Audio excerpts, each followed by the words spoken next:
is going on, Cuse Nation? Welcome inside Peterson Event Center in Pittsburgh, Pennsylvania. It's the Syracuse Orange taking a road trip to take on the Pitt Panthers.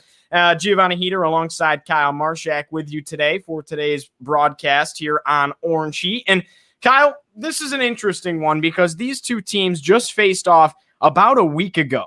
And it was Pittsburgh who crawled their way all the way back against Syracuse, down 18 at one point in the first half. They took down the Orange in the final minute of the game, and now Syracuse on a little bit of a revenge take here tonight. Beautiful Saturday for college basketball, NFL tonight. So very good day for sports. Great weekend for sports. Marchak, how you doing? Absolutely, and thank you for having me on, Gio. I always look forward to these games with you, and this is really a good rubber match for Syracuse against Pittsburgh. If we look at the statistics last game, they outscored Syracuse 45-28 in that second half. So consistency will be key to the offense of Syracuse tonight. I'm really looking forward to seeing how Syracuse will make some changes in order to really walk away with this win, as it was much closer than it should have been last time. Now, the spread here today between Syracuse and Pittsburgh favors Syracuse -3 on the road. So definitely interesting considering Pittsburgh won the first round between these two former Big East foes and now ACC foes as well. Really developed into a true rivalry game. The other thing for Syracuse has to be the rebounding category. The 3 games that the Orange have lost this year have been due to difficulties rebounding the basketball. Plain and simple. Barama Sidibe sustained a torn meniscus in game number 1 just 4 minutes into the contest against Bryant. Syracuse hasn't seen him since. They haven't really been able to develop a young center, and you see forward senior Marchak Dolezaj playing at that 5 spot, and they've simply gotten bullied on the inside against teams like Pittsburgh, Rutgers, and North Carolina. And the key to that is all 3 of those teams have big men down low, Marchak. Yeah, absolutely. I mean, they're just a well-rounded squad. We've always struggled with depth on the roster, especially at the center position. So that'll be a huge key tonight. The rebounding is definitely one of my keys to the game, as long as shot selection and getting to the paint will be there for Syracuse tonight. And then for Pittsburgh, continued ball movement, because that's really what got them, against that 18-point deficit in that last game. Your starting 5 for Syracuse tonight, the same as it's been for a while. Girard at the 1, Buddy Boeheim at the 2, Alan Griffin the 3, Quincy Guerrier 4, Marchak Dolezaj 5. You got Horton, Johnson, Champagnie in the lineup tonight, Coulibaly and Adis Toney at the guard spot as well. So Pittsburgh has Justin Champagnie back in the lineup for the first time in a while, and he did not play in that first matchup between Syracuse and Pittsburgh a week ago. Here we go. We're underway in Pittsburgh, Pennsylvania at the Peterson Event Center. Syracuse securing the opening tip-off. Girard with it at the top of the key. Now it's Alan Griffin on the left side. Dolezaj comes back to the ball, and it's Boeheim on the right. Now it's Alan Griffin pulling up from the right side, and he strikes the net pure on his opening shot. Alan Griffin hot early, and it's a 2-0 lead for Syracuse just like that. Yeah, it's a great shot right there. Turning around to his right side is not easy, especially from the elbow right that, and he really drilled that one.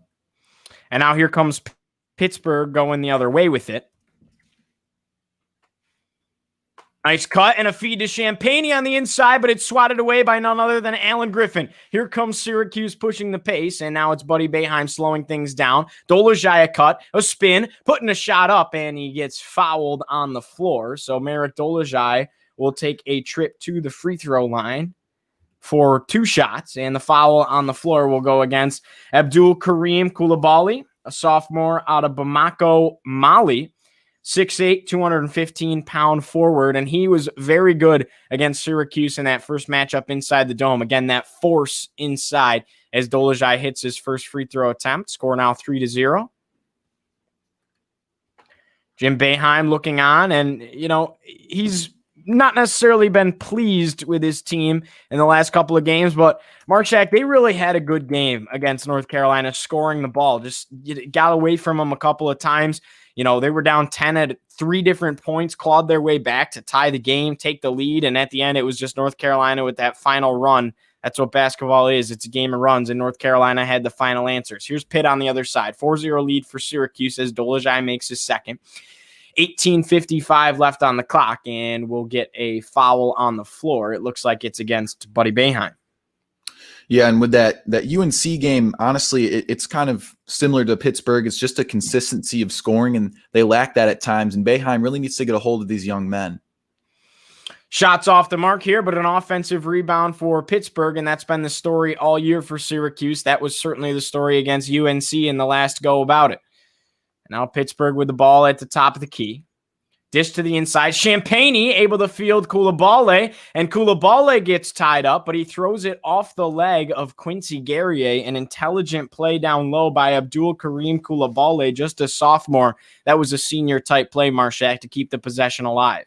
Oh, yeah, that's a good hustle play right there to maintain possession. Champagny with a drive off the inbound, puts a floater up off the rim, no good. Rebound, Buddy Boeheim. Syracuse going quick. Here's Guerrier on the left side, pulls it out to slow things down. 18:24 left to go. Syracuse with a 4-0 lead over Pittsburgh. 2 trips down the floor for the Panthers, and they weren't able to score. Robert Braswell, 3 from the left wing, off the mark, and unable to get the rebound is the Orange. Boeheim tried to dive at it, but a great job of blocking him out by Xavier Johnson, the junior out of Woodbridge, Virginia. And now Pittsburgh will head the other way. How about Jeff Capel, Marchak? 3rd season as the head coach at Pittsburgh, a former Duke guy, a Mike Krzyzewski product. Really excited to have him, are the fans in Pittsburgh. And he's had a very predominant impact in the early going. Here's Syracuse the other way after a miss for Pittsburgh. Quincy Guerrier, a step back pop, and it rattles home. Syracuse on a 6-0 run, and it's a 6-0 lead for the Orange. 17:43 left to go here, and just 2.5 minutes into the contest. The Orange are hot, going 3 for 4 from the field so far. Pittsburgh, 0 for 4. 3-pointer, top of the key. That one rattles off, no good. Rebound, Quincy Guerrier. Ethel Horton couldn't hit, and now the Orange move the other way. Guerrier on the right side, a drive, a take to the rim, off the rim, no good. Dolezaj tried to follow it up, but instead it's Pittsburgh pulling down the board and moving the other way with it. And some contact down low. There will be a foul. It's against Quincy Guerrier, and heading to the free throw line will be Audice Toney, who's the leading scorer for this Pitt Panthers squad, right behind their true leading scorer, of course, is Justin Champagny, but he's been absent for a while. So really filling that gap has been Audice Toney, Marchak. Yeah, small sample size for Champagny, but I think it's evident that he's supposed to be the guy in the court at that 3 position. He's super athletic and super long, and he's definitely a really good scorer. You and I obviously looked at the tapes. That dude is not afraid to get to the rim, and he's not afraid to finish on the inside. So he'll be something to worry about tonight for sure. But when we go back to our forward and Guerrier, he's looking really sharp with that new facet to the game, not afraid to really shoot from deep, and he's been doing that well lately, and he'll continue to do so tonight. Oh, absolutely. Absolutely. Quincy Guerrier has really developed his game from year 1 to year 2 as Toney goes 1 for 2 from the line, and now your score is 6-1, and it is Syracuse still with the lead. Here come the Orange on the other end of the court. Nearly streaking out for a steal is Audice Toney, but Buddy Boeheim able to corral it. And coming to set a screen is Dolezaj. Buddy Boeheim just needs to get rid of it. Dolezaj to Robert Braswell in the left corner. Braswell thought about a 3. Now Girard, top of the key, pulls up, triple, rattles around, no good. Quincy Guerrier couldn't pull down the rebound. And now here comes Pittsburgh moving up the court. Ethel Horton with the rebound. Now top of the key, 3-point try, and it's a pump fake. Wow, faked me out as well. Horton 3 from the right wing, off the back rim and out. Rebound Guerrier, and now Syracuse moving quick. It's Dolezaj on the fast break. Back to Girard. Girard got contested, thought about a 3, got a surprise from behind. Guerrier, a 3 top of the key, and this one is off the mark as well. Your score remains 6-1, 16-15 left to go in the first half of action. Again, Kyle Marchak alongside Giovanni Heater. Actually, flip that. I'm Giovanni Heater. You're Kyle Marchak. 3-pointer here for Pittsburgh off the mark, and a rebound again for Robert Braswell. And scoreless have been both teams on the last few possessions. Yeah, it's been a high-paced game, but one team's had better ball movement, and that's why they're the better scoring team. As you see even guys like Guerrier streaking to the paint to finish, and Dolezaj trying to as well, and he struggled with that at times. But when he doesn't, Syracuse really finds their productivity on the offensive side of the court. 15:41 left to go here, and Pittsburgh with it at the top of the key. It's Xavier Johnson running the point at the moment. Gets a screen. Now it's left side, Audice Toney. Toney back to Xavier Johnson. Girard tightly guarding him. Johnson a drive, a floater, and it's off the front rim. Rebound Robert Braswell as he toes the backcourt line, and it's Girard running the point. Here's Boeheim on the right side. Back to Guerrier. Wide open three right wing, and Guerrier strokes it. Nothing but net.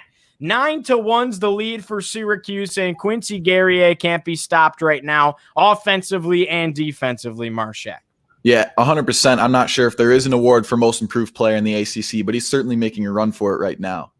Oh, absolutely. I mean, he had a run for possible sixth man of the year last year. Not anymore in the starting lineup, of course, this season. Now, Marchak, I guess a question to propose to you would be, what do you think the starting five will be when Bourama Sidibe returns? Yeah, obviously they're going to have to move a lot of people around. I'd say, they want to keep Dolzaj in the lineup because of his productivity on the offensive side of the court. He can really get assists for us as well as Girard. I think they would want to keep Griffin in, so they might split minutes between Dolzaj and Griffin.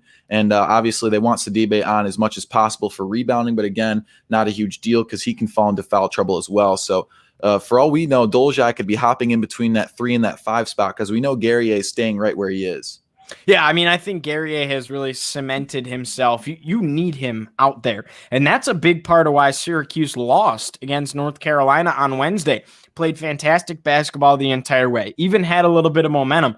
But then Quincy Guerrier fouls out with about a minute and a half left. It's a tied ball game. You don't have that rebounding presence as well as that scoring presence because he was consistently driving to the tin and kissing it off the glass. You take that away, he fouls out. It just wasn't going to happen for Syracuse. Offensive rebounds for North Carolina in the final couple minutes allowed them to pull away a little bit, and it was a small margin of victory, but it was really that much more of a difference. Yeah, I mean, one thing that's promising when we have to make these lineup changes is that our new assist leader statistically is Joe Girard, which is kind of surprising to me because lately he hasn't had as much success as he's wanted to on the offensive side of the court. And obviously that assist number isn't something that jumps out to you at only 4.4 assists per game. And of course, Dolzaj up there at 4 assists per game too. He was our leader for a long time, but that shows that if we move Dolzaj, we're not going to be losing as many assists as we may think. And obviously Girard at the point guard position, you expect him to be that guy. And so without Dolzaj, I think it's, the importance of rebounding, like you said. And obviously every time we get completely out rebounded, we find ourselves with a loss. And we saw it there at UNC and only a couple days beforehand at Pittsburgh, 110%. Like I said, they scored us 48-28 in that second half, and a lot of that has to do with second chance shots. So that'll be a huge improvement if we get Sidibe in the lineup. But again, you're going to have to look forward to it in many different ways. How are we going to split minutes with Dolzaj and Griffin on the court? Yeah, I mean, Boeheim made it very, very clear in his press conference the other day that Sidibe is not able to play right now. He's known for getting a little bit annoyed with the media. He's not the friendliest media guy, and he definitely let him hear it, making it very clear that Bourama Sidibe cannot play. And those were his exact words. He said he cannot play. So, when he will be back is a question mark.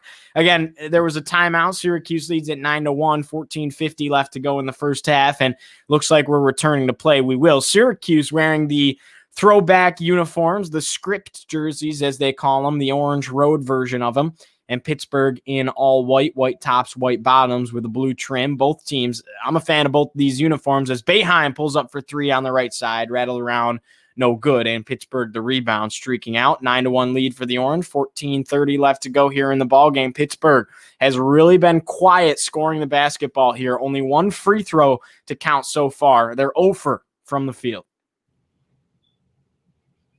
Top of the key, it's Horton. Now a drive for Tony, a dish to the inside, and Tony couldn't get it to go. Highly contested there by none other than Quincy Guerrier. 9-1 is still the lead for Syracuse. Boeheim a deep 3 off the back rim and out. Robert Braswell an offensive rebound. Boeheim thought about it again. Back to Braswell, top of the key. He'll pull up for 3. Braswell hit the same spot as Boeheim, no good. And now here comes Horton with a little bit of a fast break for Pittsburgh. He'll slow it down. And running the point now is Femi Odekale at the top of the key for the Panthers. A nice screen here. Odekale feeds it back. Audice Tony, top of the key.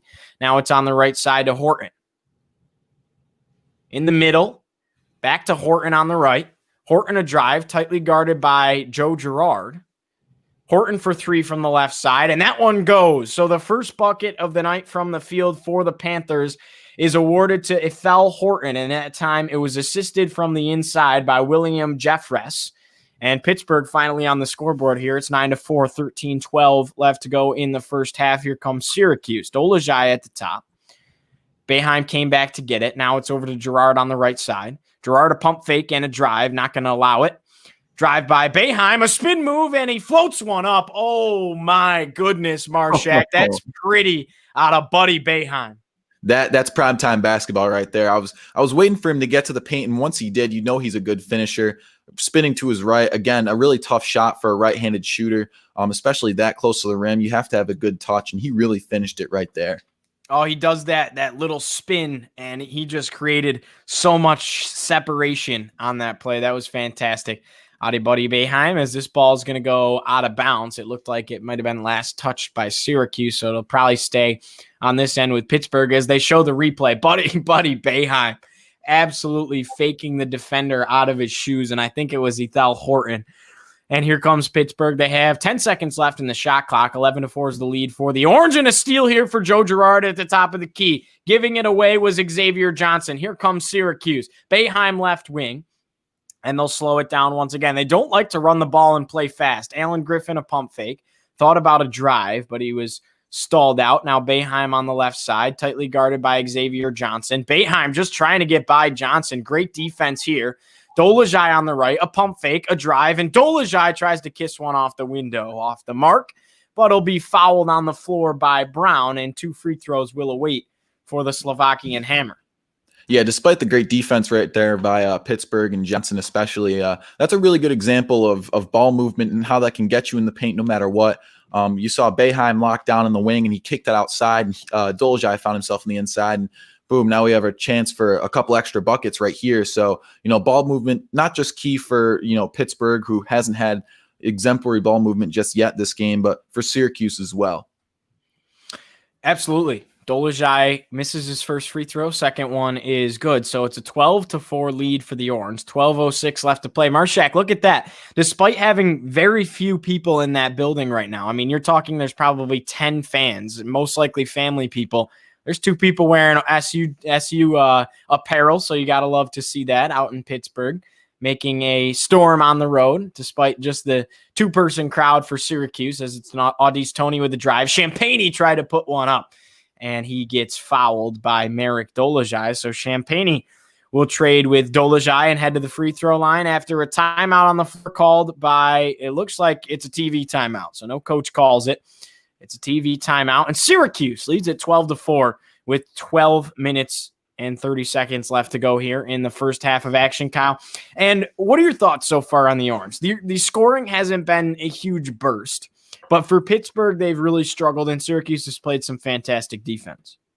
Yeah, well, like I said, I think ball movement will be key. And they haven't been completely out-rebounded, which is why they're keeping themselves well into this game right now. And honestly, execution, their shot selection has been great. And as long as you execute those shots closer to the rim, I think you'll continue to have success in the offensive side of the court, despite guys who are defending really well, like Xavier Johnson right now. He's clearly a lockdown guy. And, Girard, obviously not the hugest scorer at the point guard position, but he's been moving in and out the paint a little bit to move the ball. And so that's always promising to see, as not just a Syracuse broadcaster, but of course a Syracuse fan, as unbiased as I may seem. And obviously Pittsburgh, my only key to the game for them was their continued ball movement. Obviously they out-rebounded Syracuse last game, but their ball movement is ultimately what got them to claw back from that 18-point deficit. And right now it just doesn't seem like elite ball movement. They're clearly attempting to get it on the inside, but their guys on the inside aren't dynamic enough to create openings. And so when they do try and kick the ball into the inside, they usually get trapped or stuffed, whatever it may be. Creating space in the offensive side of the court and getting that ball kicked around the wing and into the paint for Pittsburgh will be really important for them to continue to score here, as they only have 4 points on the board. Yeah, no, so Pittsburgh, they're struggling offensively. The defense has been fantastic, but they're still rebounding well. And Syracuse isn't rebounding bad, but a couple of offensive rebounds for the Panthers so far. And, you could make the argument on the other side, Syracuse has also had a couple of offensive rebounds. And really, the Orange haven't shot the ball well from 3. I think only 1 3-pointer so far. It's been them getting inside consistently. Boeheim with that beautiful spin move and the finish. Dolezaj with a couple of finishes and a couple of trips to the free throw line as well. Yeah, 100%. I think getting to the inside it's awesome, obviously. So, shot selection and getting to the paint were my two main keys to the game for Syracuse. And look at that. They've done it so well thus far. And right now they have triple Pittsburgh's points. Of course, it's a small sample size, but really important to having success on the offensive side of the court is just making sure you're not taking stupid shots. I don't think I've seen Girard take one of those 3-pointers that he usually takes from deep, like 5 seconds into a shot clock. So I think we'll continue to look solid on the offensive side of the court as long as our shot selection stays there. Obviously, guys like Boeheim have been struggling a little bit from the 3-point line, but he's not afraid to shoot it either. Absolutely. Champagne at the free throw line hits his first, and now the score 12-5 here at the Peterson Event Center. Syracuse has gone 4 for 12 from the field to start, and Pittsburgh has gone 1 for 11. Champagne hits them both, so now your score here at the Peterson Event Center is halved, 12-6, 11:37 left to go here in the first half of action. A pass to the inside. Buddy Boeheim got stalled out. Alan Griffin left wing. A pump fake and now a deep two. That one's off the front rim. What a rebound, Guerrier. Guerrier tries the second effort, gets his own rebound, and one for Quincy Guerrier. How about the sophomore? Wow, Marchak. I mean, like I said, most developed player easily in the ACC, in my opinion. He's had so many facets to his game, but not only has he improved his shot, which is something he struggled with, but he's improved on even the stuff he is good at, rebounding and finishing on the inside. He's so elite at his position. He's just bigger than the guys on the inside and quicker and easily one of the most dynamic big men, if we call him that, in the ACC. Absolutely. And now he hits the free throw. They wave the bucket off. So I wonder if they have the foul on the first shot and then he put another one up. Definitely that must be the case because, oh, no, they do put it on. They put the 15 on just a second later. So nonetheless, it is 15-6 and it's a foul and the bucket for Quincy Guerrier. He converts from the free throw line and 15-6 is your score. 11:03 left to go here at the Peterson Event Center in the first half. And it's a turnover for the Pitt Panthers here. Sending the ball out of bounds was Horton, and Syracuse takes it the other way. Here's Girard. Girard a drive, a pump fake, a spin, a layup is off the mark. Just good defense on the interior from some just bigger guys than Joe Girard. Here's Pittsburgh fast break. 3-pointer right side, and it's up and good. Xavier Johnson, the junior guard out of Woodbridge, Virginia, hits the wide open triple to claw Pittsburgh back a little bit. Yeah, Johnson with a little bit of a weird shot, but whatever stroke works, right? And obviously he's a decent shooter on this Pittsburgh squad, so that'll continue to work for him tonight. And we'll get a foul on the floor here as Girard will come off the court and, of course, be talked to by Coach Boeheim. Boeheim doesn't look too upset, but just instructing his player as Boeheim, one of the best to ever do so, for sure.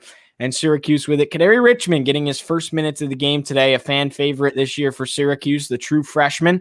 And Guerrier, a pump fake, and now a drive, a dish off to Dolezaj. Dolezaj, a floater. That was a pretty play offensively for the Orange. Guerrier to Dolezaj for 2. 17-9's the score. 10:05 left to go in the first half, Kyle. Yeah, that's a great play right there. Kicking to the inside and then kind of kicking it out to your right with Dolezaj, who had a really nice touch in that shot. He's not a guy who's super athletic on the inside, but when he is, that touch will definitely get the finish on buckets like that. Johnson, a kick out. Ethel Horton for 3, and it rattles home. So Pittsburgh still able to score. That's back-to-back triples for the Panthers, and it's 17-12 with 9.5 minutes to go in the first half. Boeheim on the left side. Dolezaj comes to set a screen. Boeheim loses the ball. He's able to get it and cross the half-court line once more. Alan Griffin pulls up for a 2. That was a little unnecessary. Griffin really highly contested and missed pretty bad there. And here comes Pittsburgh on the other end. Corner 3, left side. This one's not able to hit for Ethel Horton. Champagne lost control of it, and out of bounds it goes. But I believe there's a foul on the floor against Kadary Richmond on Champagne. Yeah, Kadary Richmond, obviously a younger face in this squad, and a lot of people have been calling for him to be in the starting lineup due to some recent struggles between a lot of the players, honestly. So it's good to see we have great depth at the guard position off the bench. He's really long at his position and big for that matter, but obviously still young, so he'll continue to make small mistakes like that. So Champagne's at the free throw line. They'll say that he was in the motion of shooting, and he hits his first 17-13. Now your score. And again, I'm trying to update the scoreboard best I can. Sometimes the game, gets ahead of us a little bit. Nonetheless, 17-14. Now the score. Pittsburgh going on a little bit of a run here and coming back into this game, very much so in it. It's a 3-point advantage for the Orange. 9:02 left to go. Richmond right side pulls up deep two. Richmond can't hit, and that's not really his game. Marchak really struggled to shoot the ball. He can get to the inside, but he has a predominant effect defensively for this squad. Yeah, 100%. I mean, this is the type of Syracuse-Pittsburgh game that I saw last time that got Pittsburgh back in it. They're not afraid to get the right shots. Their execution is better, and their ball movement is key in totally exposing this 2-3 zone from Syracuse. Xavier Johnson, a missed three. Here comes Syracuse the other way. Allen Griffin, a spin move and a pull-up from the ACC logo near the free throw line. Nothing but net for Allen Griffin, the Illinois transfer. 19-14 now the score. 8:22 left on the clock, and Syracuse with a big response there. Yeah, how about the depth to this kid's game? I mean, first points of the game, he spun over to his left side, finishing in that time to the right side from even deeper in the 2-point zone. So looking really impressive right now is Allen Griffin. Syracuse putting the Panthers on a spin cycle here as there's a turnover on one end of the court, but Allen Griffin turns it over on the other end of the court. Kadary Richmond with a block off the backboard and a great defensive play for Syracuse. Champagne a drive, can't get it to go, tries to pull down the rebound, but the freshman Kadary Richmond's there instead. Here come the Orange on a fast break. Buddy Boeheim a drive, kick out, left side, three-pointer for Guerrier, off the mark, and now a rebound going the other way. Xavier Johnson for the Panthers. Fast-paced basketball on both ends of the court. Xavier Johnson tried to kiss one off the glass with a floater, and now play finally stops as it looks like Johnson either traveled or was fouled. I believe there will be a TV timeout. We'll await the call. But nonetheless, going both ways, some exciting basketball. But what defense out of Kadary Richmond? First the block, then comes away with the steal. It's something with that 2-3 position. We have guys who are super long for that position, of course, and they're just so sneaky in the inside. Allen Griffin is a dude who really gets some blocks in the inside. He's been clutch with that. If we recall that Syracuse Buffalo game, he had a big block to end regulation and send us into OT. So he's certainly an exciting player to watch. And of course, Kadary Richmond at 6'5", and honestly, the wingspan of almost a center at the guard position. He is just so scary to be against, even in the paint, despite him being a guy who will obviously defend out towards the top of the key. But that is just, those are some of the guys that are exciting to watch in the 2-3 zone, and others are struggling a little bit more than usual, letting guys pass them. And of course, not being quick or dynamic enough on the inside. Perhaps rebounding, of course, will always be an issue as long as Dolezaj is on the court. No disrespect to him, but of course, Barama Sidibe is our true center. So I could go down that rabbit hole all day. But right now, this is the type of Syracuse-Pittsburgh dynamic that Pittsburgh likes to thrive off of. Back and forth down the court, extra ball movement for Pittsburgh, despite them being blocked on the inside a couple of times now. These are the types of situations that gets Pittsburgh back into the game. And right now, they're only down 5. Absolutely. And what a game we have here. Syracuse still that 5-point advantage, 19-14, the current score here at the Peterson Event Center. But Pittsburgh's going to give Syracuse a fight. And honestly, Marchak, if I'm a Syracuse fan, I'm not going to sit back and feel comfortable at all until the buzzer goes off, because Pittsburgh showed that without their best player in Champagne, they can come back in a ball game. They have that ability to score. They have that ability to play defense. And I really think Jeff Capel has a good squad here this year. Yeah, 100%. Obviously, they're showing highlights of Champagne right now. He's been a little bit quiet on the court tonight, but he's certainly a presence to be noticed. He's really dynamic for his position, although he struggled a little bit tonight, as I mentioned. But that's the thing, is you have to wonder exactly what the guys over at ESPN know that we don't. Obviously, putting Syracuse as the 3-point favorite. They know this game's going to be incredibly close, but still having Syracuse walking away with it. Of course, Pittsburgh ended up being the 3-point favorite in that previous matchup. So you have to wonder what it may be. Maybe they predicted Champagne would be struggling more than usual, coming back off of a long 6 to 8 week hiatus. I can't remember exactly what the injury was, but glad to see him back in the court. Of course, he's a huge talent in the ACC. Absolutely here, and basketball is back here in Pittsburgh. It's a 19-14 lead for Syracuse, 7:36 left to go here in the first half. And Champagne at the free throw line for the Panthers. Jeff Capel awaiting, and actually not at the free throw line. It was on the court foul, so it's just an inbound here for Pittsburgh.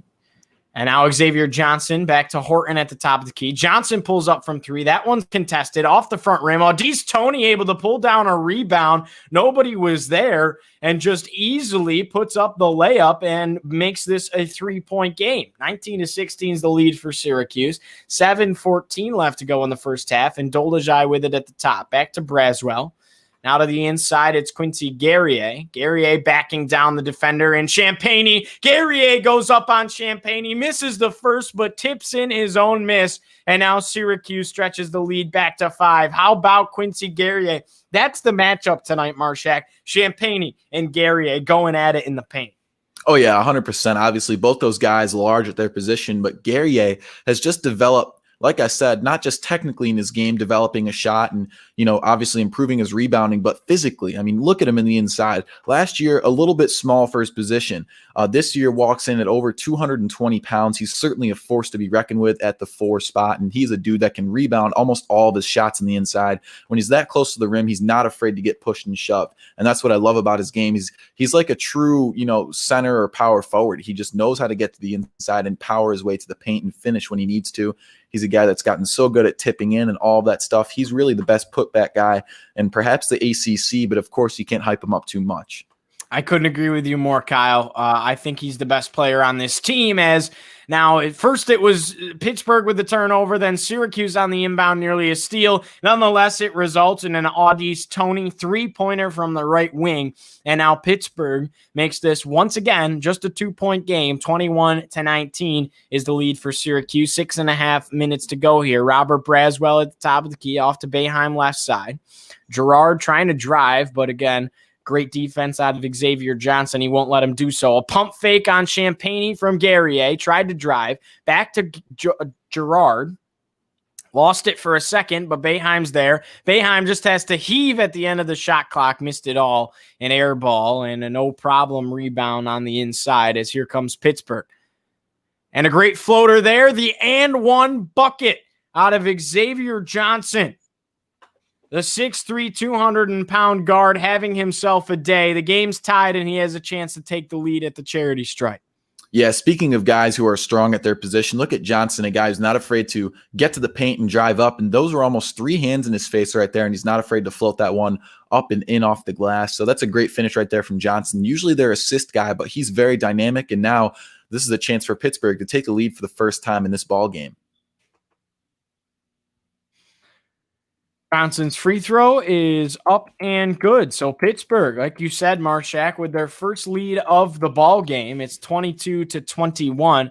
6:03 left to go here in the first half, and we have ourselves one heck of an ACC matchup at the Peterson Event Center. Boeheim for 3, off the back rim, no good. And a rebound. Champagnie, a little bit of a wasted possession here for the Orange early in the shot clock. Lob to the inside. Audice Toney was there, but it was swatted away by Braswell, and Toney grabs the rebound. Chaotic basketball, and it results in a foul against Braswell. Audice Toney will have another 2 shots from the charity stripe. Again, this is the type of basketball that Pittsburgh thrives off of. They're a more athletic squad, so they're not afraid to get this game chaotic and up and down the court. It's beginning to look a lot more like a tennis match, just back and forth. And obviously, Syracuse, a team that, despite being a dynamic 2-3 zone on defense, likes to slow the game down on offense. So that's kind of Boeheim's style, and we'll see if he can get that going. But for now, Pittsburgh might start to separate here as they have a 2-point lead. I won't lie, Marchak. I thought for a second you were going to say it's beginning to look a lot like Christmas.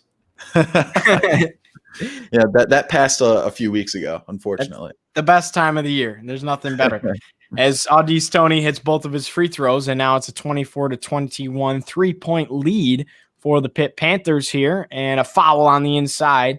Marek Dolezaj hits the deck, and it will go against Abdul Karim Coulibaly.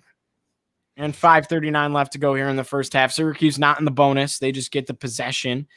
But again, Dolezaj, probably one of the best in the ACC at soaking fouls against big men. He does it better than anybody. 5.5 to go. Syracuse trailing by 3 to Pittsburgh. Gerard the inbound, and it goes up to Dolezaj on the right wing. Giving it off is Dolezaj to Boeheim. Alan Griffin with a great pump fake, thought about the drive, gave it away to Guerrier. Now a two-pointer, a great fadeaway jumper from just inside the paint for Alan Griffin, and he hits. And it's a 1-point ball game here in Pittsburgh. 23-24 is the score. Syracuse trails by 1. 5:15 left to go. Tony on the right side for the Panthers. Now it's off to Champagny in the right corner. Left side, now it's a drive for the Panthers, and Xavier Johnson couldn't get one to go, but there's a foul on the floor, and Johnson will shoot two. It goes against Marek Dolezaj. He's got a couple. Yeah, despite Dolezaj being a guy who can soak up fouls well and really draw them, he's also a dude who gets into foul trouble very often. And again, that's another reason why, you have to wonder why Sidibe is not on the court. Of course, Boeheim was adamant on the fact that Sidibe coming off of his injury, isn't ready to be on there just yet. So we'll have to await seeing what centers will replace Dolezaj today if he remains in foul trouble tonight. Absolutely. As Xavier Johnson's at the charity stripe, he hits his first free throw, and his second one is good. So it's back to a 3-point ball game, and Pittsburgh leads it 26-23 over Syracuse. 5:05 left to go. Ethel Horton checks out of the game, and now coming in his spot will be Femi Odekale, the freshman out of Brooklyn, New York. Played at Springfield Commonwealth Academy in Massachusetts. And he's got great size, just like Kadari Richmond, a 6'5" forward, or a 6'5" guard. You got to love that. As there's a drive here for the Orange and a foul on the interior. Gerard will take 2 shots from the free throw line now and try and make it a 1-point ball game. 4:55 left to go here in the first half, and it's a 3-point advantage for Pittsburgh at the Peterson Event Center. Gerard, first shot is up and good from the free throw line. Led the nation at one point in free throw percentage with over 90% from the free throw line. Not necessarily the case this year. Hasn't been there as much as the second one. Bounces off the front of the rim, then off the backboard, and finally hits home. So Syracuse makes it a 1-point game. Pittsburgh leads at 26-25. 4:50 left to go here on the clock, and here's Pittsburgh going the other way with it. Femi Odekale running the point right now for the Panthers. Champagny's out there as well. Audice Tony in the inside. Kick out. Xavier Johnson a pump fake and a drive. Champagny in the right corner. Odekale thought about it, but it's a 3-pointer that's off the back rim and out at the top of the key for Johnson. But how about Champagny there to tip it in? Correction, it was Noah Collier who tipped it in. Champagny was right next to him. Nonetheless, Collier gets his first points of the game, and Pittsburgh has a 3-point lead again. Dolezaj a drive, puts one up, and I don't think the bucket will count. It's going to be a foul on the floor against Collier, who's getting his first minutes of the contest today. So Dolezaj, now Syracuse in the bonus, should have a 1-and-1 because, again, he shot it well after the foul, so it was a foul on the floor. And a chance to make this thing just a little bit closer here for Marek Dolezaj. First one is good, rattled around, but fell nonetheless. Look at this effort, and it was. I was actually right. They showed the replay. They showed Collier like he tipped it in on the camera, but on the replay, it was Champagny with the bucket. So I guess I won't doubt myself anymore. As there's a big bucket out of Champagny, and that's 2 big free throws out of Marek Dolezaj as we start to wind down the first half of action. 4 minutes left to go on the clock. Top of the key 3 for Xavier Johnson. Missed everything, and an offensive rebound nonetheless on the inside by Collier. Possession still alive for the Panthers, and Audice Tony pulls up from the free throw line and hits. 30-27, back-to-back buckets on both sides of the ball. Trading baskets are the Panthers and the Orange. Syracuse takes the possession to the other end of the court. Here's Guerrier.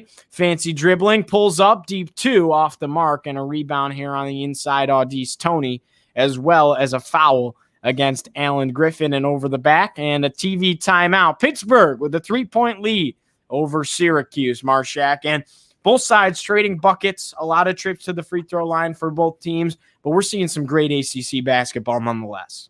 Oh, yeah. I mean, this is as good as it gets. both teams looking super dynamic, and the ball movement is pretty much at its peak right now for this game, and I can't imagine it's going to get any better than this. You saw in one of those previous possessions for Pittsburgh, Syracuse's rotations on that 2-3 zone looked very elite. Girard was spanning from all the way to the 1 to the 3 against the guys he was defending, and I believe he even touched the paint. And of course, Alan Griffin is at the 3 spot is going to move all over the court in that 2-3 zone, and he did that well. And of course, Guerrier and Dolezaj kind of staying pinned right in the paint, and they did that well. But nonetheless, Pittsburgh walked away with a huge 3-pointer in that possession. So that tells you just how good the ball movement really is right now. So I think you'll continue to see that, and this is going to be a really quick up and down dynamic game, and I'd imagine it'll stay that way. And Koulibaly's looking solid on the inside. Odekale, a new face, are back onto the court. And, of course, Audice Toney's been looking great too. All those guys not afraid to rebound the ball well. And if they continue to do that, I think Syracuse will struggle to maintain kind of this close game. Of course, only down by 3 right now with 3.5 minutes to go. But, again, that rebounding is going to be seriously key to Syracuse's success later on this game. Oh, I couldn't agree with you more, Kyle. And just to look at some of the stats here, we'll do it again at halftime. Leading the way for Syracuse is Quincy Guerrier with 10 points and 5 rebounds. Again, first half trend, he's got 5 rebounds, still time left on the clock, shaping up for another double-double performance out of Quincy Guerrier. And I really like with Syracuse how the wealth of scoring has been spread. 27 points so far. That's pretty low for what Syracuse has done throughout the season. Scoring and a half, typically more points. But Dolezaj's got 7. Griffin's got 6. Girard has 2. Boeheim has 2. So just the wealth of scoring has been plentiful for everybody on the court right now. Richmond and Braswell have gotten burned in the game, but have not scored from the field at all. And then on the other side for Pittsburgh leading the way, it's Audice Toney with 10 points. Xavier Johnson has 8. Champagny has 6. And Ethel Horton has 6 as well. Shaping up to be a great ACC matchup here on Orange Heat. It's the Panthers and the Orange going at it at the Peterson Event Center. A good old Big East rivalry, nothing better. Both teams now in the Atlantic Coast Conference. Kyle Marchak and Giovanni Heater with you here today on Orange Heat. Again, feel free to leave anything in the comments. If you have any questions we can talk about at halftime or anything like that, we'd love to address anything. So if you have anything that you'd like to be talked about or even just anything you want to say, go ahead, pop it in the comments, and we'd be happy to address it for sure when the time is appropriate, as both teams will begin to take the court once again. Kyle, great game we have on our hands. Yeah, 110%. I mean, this is as good as ACC basketball gets right now. We see North Carolina battling out with Florida State, both teams fighting for a ranked position right now. Of course, UNC's had a little bit of a struggle early on in the season, something you don't see often. Duke, too. So the narrative of ACC basketball has changed a little bit in past years as some of those big dogs have struggled more than usual for sure. Yeah, we'll talk about that at halftime, and we've talked about it a couple of times. Absolutely. The whole landscape of the Atlantic Coast Conference has really changed as a miss from the free throw line here for Audice Toney, and it's Marek Dolezaj on the other end of the court with the easy 2. He just so good on the inside sometimes offensively with the stuff he's able to do getting to the tin, and that's a big bucket out of the Slovakian hammer for Syracuse. 29-30 is where Syracuse trails by 1. 3 minutes left on the clock. Here comes the Pitt Panthers. Toney on the right side, kick to the left side. Great swing on the ball there by Xavier Johnson. Champagny in the paint. Champagny with a spin on Dolezaj. It's swatted away by Alan Griffin with the block, and it looks like the Panthers stepped on the out-of-bounds line. It's Collier, the guilty man, and Syracuse forces a turnover. They'll move the other way with 2:47 left to go. A bucket would take the lead for the Orange. 30-29 is the lead right now for Pittsburgh. This is shaping up to be one heck of an ACC matchup here at the Peterson Event Center. Oh, yeah. Despite it being a low-scoring matchup, it's just because so many different shots have been hucked up. Obviously, Girard's been a little bit better about his shot selection, a big three-point shooter, but he's maintained that a little bit today. Of course, only 2 points on the court, but nonetheless, both teams getting well into the paint. Dolezaj, another drive and another tough bucket out of the senior from Slovakia. How about this kid taking over the game right now? 31-30, the lead for Syracuse. The first time they've led in over 8 minutes. 2:20 left on the clock, and now Syracuse with a 1-point advantage. Here's Pittsburgh, though, looking for a response. Xavier Johnson, a deep 3, rattled around. Guerrier fights for a tough rebound, pulls it down, and Girard taking it up the court, running the point. Guerrier on the right side, off to Boeheim. Boeheim to Dolezaj at the top of the key.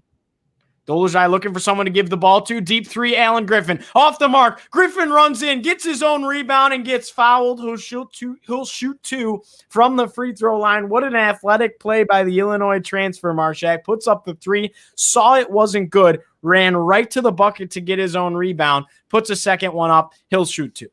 I mean, that's as athletic as it gets. Chasing down his three-point shot. Didn't really know where it was going to ricochet, but jumped up and really snagged that thing like a wide receiver. That's a really athletic play right there, and just a good hustle play. And those are the type of guys you love to see on this Syracuse basketball team, because that's what this squad feeds off of, is just pure hustle. And Alan Griffin really epitomizes that at times. First free throw is up and good for Alan Griffin, and now the second one as well. So 33-30, the lead for Syracuse. And what a swing of events, about a 5-point swing for the Orange as they came back, tied it, then took the lead. And now it's a 3-point advantage for the Syracuse Orange, wearing those throwback script jerseys that everyone knows and loves. Minute 46 left on the clock here at the Peterson Event Center in the first half of action. It's been a great one. Horton top of the key. Odekale at the top, now running the point back in the game for Pittsburgh. Now Horton with it again. Pass to the inside. A tough two goes. A fadeaway jumper from the ACC logo by William Jeffress, the freshman out of Erie, Pennsylvania. That was a big bucket for the Panthers, Marchak. Yeah, he's looking a little more solid than usual. And, of course, when Champagne continues to struggle, they'll need other guys to step it up. But it's Quincy Guerrier, the other end of the court, a tough two. It's points in the paint for Syracuse that have been the successor tonight. Who would have thought both Dolezaj and Guerrier making their voices heard down low? 35-32 is the lead for Syracuse. Under a minute to play here in Pittsburgh. Horton thought about a three. Now it's Odekale at the top. Give to the left side and a turnover. Hitting the referee in the face with the pass that time. Unable to corral it was William Jeffress down the low. That was the pass intended for him, but it was Audis Toney with the throw. And it's a turnover nonetheless. Syracuse takes it the other way. An opportunity to extend this 3-point lead going into the locker room here. Under a minute to play. Boeheim, spin move, tough two. That's the second time he's done it tonight. Buddy Buckets is money when he does that little spin move, Kyle. Oh, yeah. I mean, he's one of three guys who have utilized that in the paint tonight. We've seen Dolezaj not afraid to spin it around a little bit. Of course, Boeheim and Griffin, two guards/forwards who are not afraid to spin it around and hit it from pretty much any range inside the 3-point mark. Griffin's been really good at that tonight, and it's just another facet of their game that they're developing right now, and that's what's so exciting about these young players. It's a 5-point lead for Syracuse going into what could be the half. 4 seconds left. And a foul here on Merrick Dolezaj. Didn't need it on Femi Odekale, and I believe that's Dolezaj's third, which you don't love. 4 seconds left on the clock. Odekale will shoot two.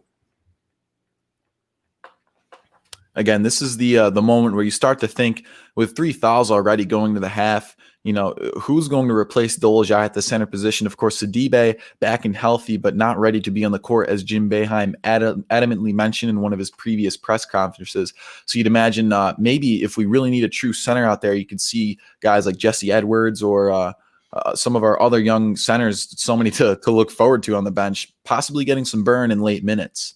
Yeah, Frank Anselm is out with an injury for the next 2 weeks, Boeheim said. So he also said that John Bolajak, physically, his body is just not ready. He's very small, lanky. He's tall, but really no girth to him, for lack of a better term.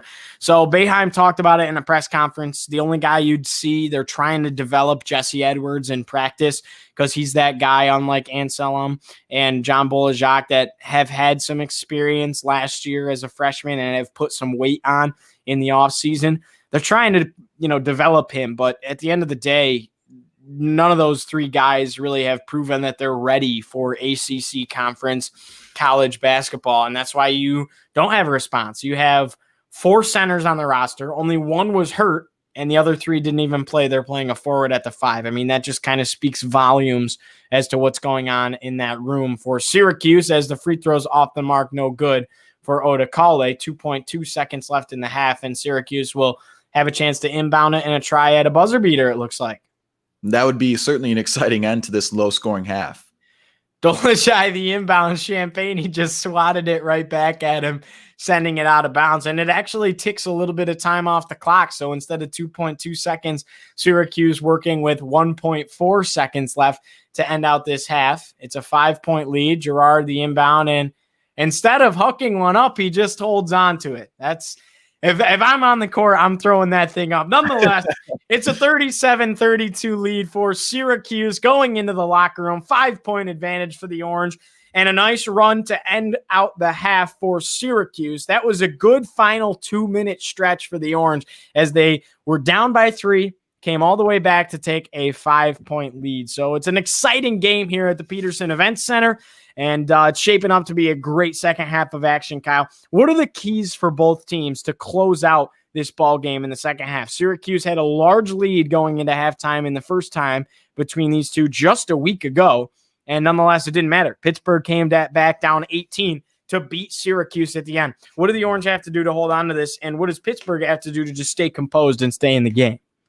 Well, to start with the foes here, Pittsburgh, the home team, obviously, one of my keys to the game at the beginning of this all was continued ball movement. I'm going to stick with that because as long as they kick the ball in and out of the paint, they can kind of create space in that 2-3 zone that is constantly rotating against such a dynamic squad. So, obviously, you're going to have that happen. And for Syracuse, obviously, as one of our viewers mentioned, Syracuse is going to have to out-rebound Pitt. As long as they continue to do that, they'll have more possession and less second chance points for Pitt. If we look at the UNC game, there was something like almost 20 or something points that were second chance points for UNC, which is just a ridiculous statistic to see. Obviously, with Dolishai in, we're going to have to risk being out-rebounded, and I'm not sure exactly what the numbers are right now, but I'd imagine we might be struggling a little bit again, although Guerrier has been rebounding well on the other end of the court, so he's been keeping us in this game.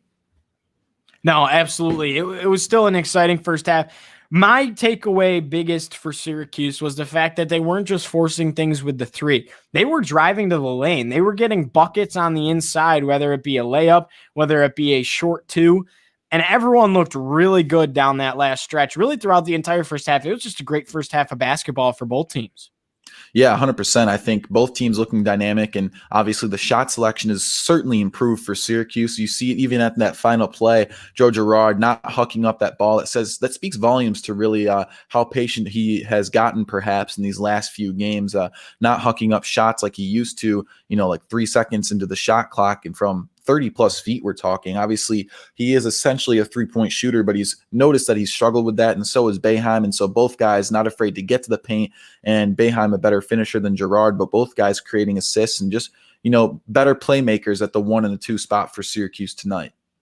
Absolutely, Marchak. And before we turn everybody loose and take a quick halftime break here, we're going to take a look at the stats here. So for Syracuse, leading the way in scoring is none other than Quincy Guerrier, 12 points, 6 rebounds, looking to be another double-double game for Q. Down low at the 4 spot, Marek Dolishai, 11 points, 2 rebounds. Alan Griffin, 8 points and 3 rebounds, as well as Joe Girard with 2 points and 2 assists. Guerrier also has 2 assists as well, I might add. Boeheim with 4 points, 2 rebounds, and 2 assists. Pittsburgh on the other side, their leading scorer right now is Audice Toney with 10. Then it's Champagny with 6, Horton with 6, and then Xavier Johnson with 8, and Jeffress has 2 off the bench. It's a 37-32 lead for the Orange. And before we turn you loose, I'll just do one last, haven't done it since our last live play-by-play, so we'll put it out there. Go ahead and get your Orange Heat t-shirt at accessoryspot.com. That's XESSORYSPOT.com. Accessoryspot.com.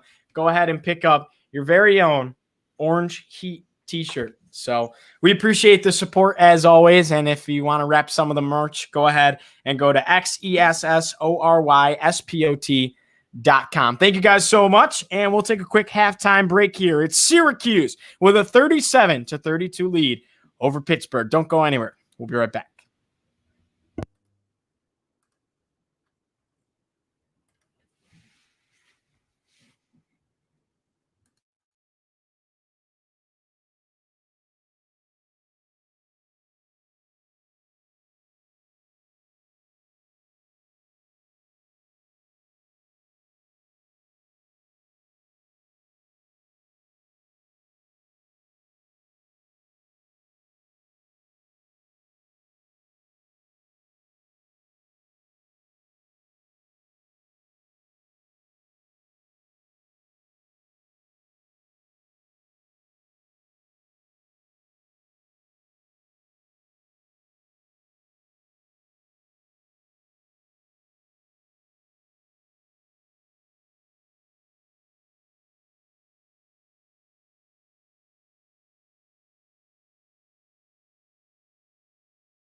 welcome back here to the Peterson Event Center in Pittsburgh, Pennsylvania, on the campus of Pittsburgh University. And Syracuse holds a 37-32 lead over Pitt. As we begin the second half of play, it was a quick swing to end off the first half for the Orange, going on a nice little run, and it winds up with a 5-point lead as this one's thrown off the leg of Alan Griffin. Giovanni Heater alongside Kyle Marchak with you. And Kyle, we got ourselves one heck of a ball game here, to say the least. Be obviously the scariest part for Syracuse, because if we recall to this last Syracuse-Pitt game, Pitt ended up outscoring us to come back from the 18-point deficit 45-28 in that second half. Obviously, this game hasn't been as high scoring, but something you can totally expect from Pittsburgh here. So Syracuse going to have to be quick with their heads in a swivel. Champagne with a big bucket on the inside to start the second half for the Panthers, and that's a great way to get things going. Merrick Dolezaj, a drive on the other end of the court, gives it away. Alan Griffin tries to save it. Girard coming to the ball. Some chaos ensues on the court. Nonetheless, Pittsburgh with a lay-in, and it's Audice Toney with the two. Unbelievable play that time defensively for Pittsburgh.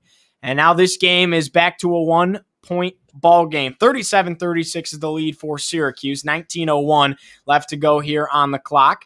Guerrier gives it off to Girard, and it looks like there's a foul on the floor before the shot against the Pitt Panthers.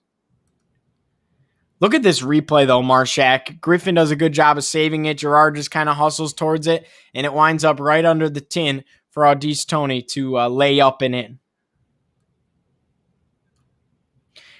Here's Buddy Boeheim. He gets himself pickpocketed, and it looks like after Dolezaj hits the deck, we'll go the other way. It will be possession awarded to the Pitt Panthers. It's 37-36 at the Peterson Event Center. Syracuse still leads it by 1. Turnovers. Pittsburgh has turned the ball over 4 times. Syracuse has now turned it over 3 times with 18 minutes and 44 seconds left to go here in the ball game.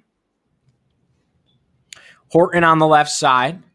Kick to Champagne in the middle. Now a pass to the interior and a big-time bucket out of the big man down low. Abdul Kareem Koulibaly gets it to go. Girard a deep 3, top of the key, off the front rim and out. And here comes Pittsburgh. A 1-point advantage and a fast break and a foul by Joe Girard. And Girard doesn't like that call. I would have to agree with him. It looks like he got the hands on the ball right there. But, of course, when you get hands on the inside, referees, especially in the ACC, pretty quick to call that stuff. Pittsburgh just looking really fantastic. Like I said, continued ball movement will be huge for them.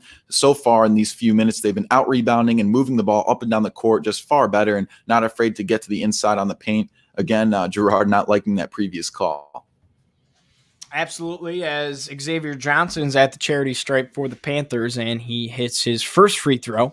So the lead is now grown for Pitt to 2 points. Syracuse has not scored yet in the second half of action.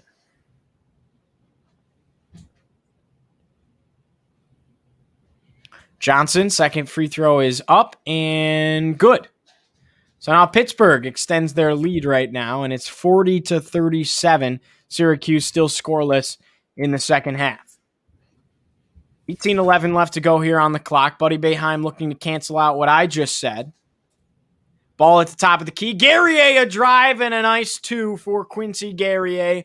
He's been the biggest factor for Syracuse here tonight as the ball game is back to just 1. 40-39 is the lead for Pittsburgh. 17:52 left to go here. Champagne nearly turns it over, puts up a floater off the mark. Girard tried to pull down the rebound as well as Guerrier, and there's a foul on this end of the court, and it's going to go against Abdul Kareem Koulibaly. Marchak, what are you seeing right now out of Syracuse as to why they're not scoring, but mostly defensively? Why is Pittsburgh really... What have they changed coming out of the second half and they've been able to put points up quickly? Yeah, it's tough to tell, but obviously just more solid on the inside and tight to guard that three-point position, and so they're not allowing kicks to the inside that often. 42-40 now for Syracuse as a big-time three-pointer for the Orange. 42-40 is the lead. 17:23 left to go here, and the Orange have just taken the lead just like that. Champagne at the top of the key. Give off to Itel Horton. Right side, Xavier Johnson. Horton with a deep 3, and it connects. Deep three that time, backed by the Pittsburgh logo for Horton, and the lead back to Pittsburgh 43-42, 17:01 left to go. Girard to give to Dolajai on the right side. Dolajai tightly guarded here by Abdul Karim Koulibaly. A drive by Alan Griffin. Koulibaly and Champagne met him there, and he got his shot blocked away. Horton the rebound. Buddy Boeheim is stealing in the middle of the court. Transition ball game. 4-on-1 for Syracuse. And a lob and a tip in now by Quincy Guerrier. Boeheim to Guerrier. The lead back with the orange Marchak, and that's the lucky number. 44-43 is the lead for Syracuse. Yeah, you got to love to see that. But look at the ball movement for Pittsburgh, getting another bucket on the inside. They've just looked elite in the paint tonight, Gio. Absolutely. The and one, and it'll go against Merrick Dolajai. That's his third or fourth of the night. We'll stat check it, but that's a lot of fouls for being so early in the second half for your only big man, quote unquote, down low in Merrick Dolajai. And it was Champagne getting to the 10 and getting the 2. What a good game he's had here tonight. Free throws up, off the mark, no good. Dolajai is able to pull down the rebound, but he actually steps on the out-of-bounds line with his back as he fell to the ground. And that's just a tough break for the Orange, as this possession is going to stay with Pittsburgh, and they already hold a 1-point lead. Yeah, you hate to see our guy Dolajai get into foul trouble. Obviously, Syracuse, a common narrative in late terms is that struggle to have depth at the center position. And so if Dolajai finds himself off the court, you have to wonder who will replace him. Now Champagne again, a floater from the left wing, and it's off the mark. Guerrier pulls down the rebound. Syracuse trailing by just one. 16-15 left to go here on the clock. Alan Griffin a drive and got his pass stripped again. Here's Champagne streaking out. Easy dunk for Champagne. Justin Champagne expressing himself with a tomahawk slam, Kyle. That was pretty. Oh, yeah. He's looking a lot more like himself, obviously coming off of a 6 to 8 week hiatus. This kid's looking sharp in the second half, and this has got to be very scary for Boeheim and his Syracuse Orange right now. The lead is up to 3 now as Girard a pump fake. Tried to pull up from 3, and he gives the ball away. It's Audice Tony streaking out for it, and a foul on the floor against, was that Dolajai who fouled? And I think it was. I think that was Merrick Dolajai that reached out for a foul, didn't want to give up the fast break, but the last person that can afford those fouls is Dolajai. I get the strategy, but that's when a guard has to do that, not your big man. Yeah, absolutely. Obviously, we have a lack of depth at the center position, and that combined with the fact that Dolajai, not a true center and a guy who gets into foul trouble far too often, you have to wonder how that'll impact the game. Obviously, not going to help us at all.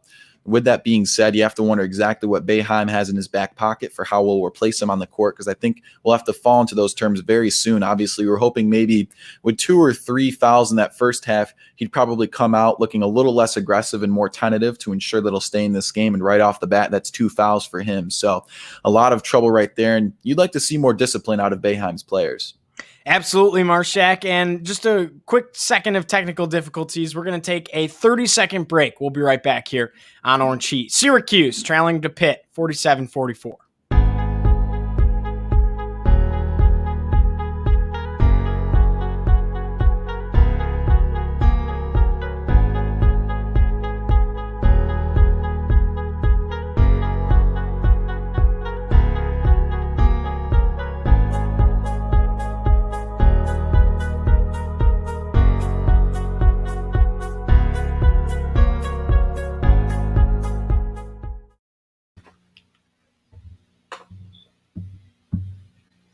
We apologize for the technical difficulties. Obviously, Gio running this production, so it's been a blast working with him. Right now, 44-47, Pittsburgh running away with it a little bit here. Looking forward to how this game will develop. Gio, what are your thoughts so far? Apologies for that. Somebody let the animals downstairs on accident, and I had to get them out. They were having fun with the wires and such, and it was definitely becoming distracting to say the least. So I just wanted to take care of that. Thanks for bearing with us. Sorry about that, Marchak, leaving you alone on an island.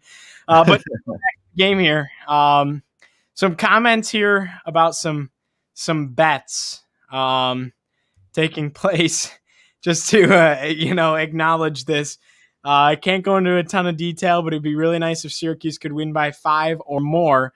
Otherwise, Uncle Lester's family will be eating canned soup for the next 4 weeks. Man, Uncle Lester, I think my best advice for you, because that seems like these comments happen all the time, would be maybe stop making such large bets, because they usually work out well, but Syracuse cannot deliver every time. Nonetheless, back to some basketball. Pittsburgh 47-44 lead over the Orange. 15 minutes left in this game. And Syracuse is 16 for 38 from the field, 42% that is. On the other side, Pittsburgh's 41%, and the Panthers have the ball in the lead. And a foul on the floor goes against guard Joe Girard at the top. Fast break points, Kyle. Syracuse has 0. Pittsburgh has 9. Now, I'd love to see Syracuse pull down a rebound and go with it. That's what Kadary Richmond does really well, and he really hasn't played more than 5 or so minutes in this ball game.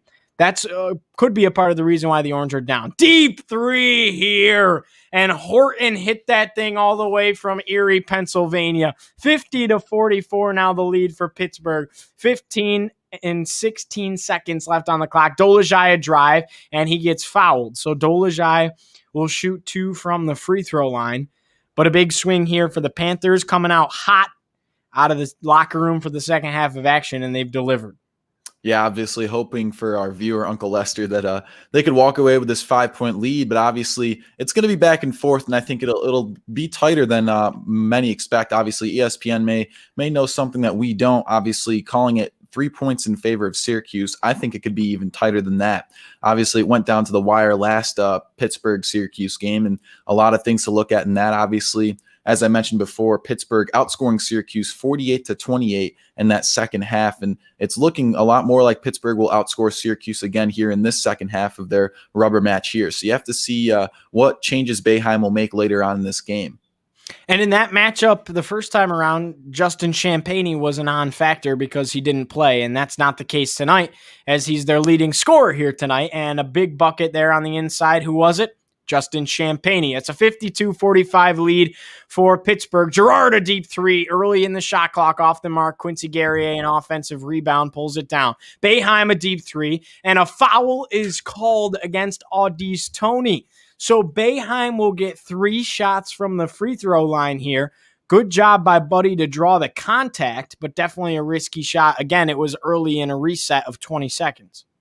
Yeah, and currently right now, I think both Boeheim and Girard lacking in the three-point field. So you have to wonder why they would continue to take those shots. Obviously, both guys who need to get to the paint more. I can't imagine Boeheim is happy with his son's performance right now. Only 5 points on the board. And obviously, he's one of those assist guys too, 3 tonight. And so that statistic will help us. But of course, Girard with a lack of productivity as well, as he's getting spoken to from his coach, Jim Boeheim. So you have to wonder about the shot selection once again. And that's not something you need to worry about here in this second half. But of course, those 2 guards love to shoot from the 3-point line.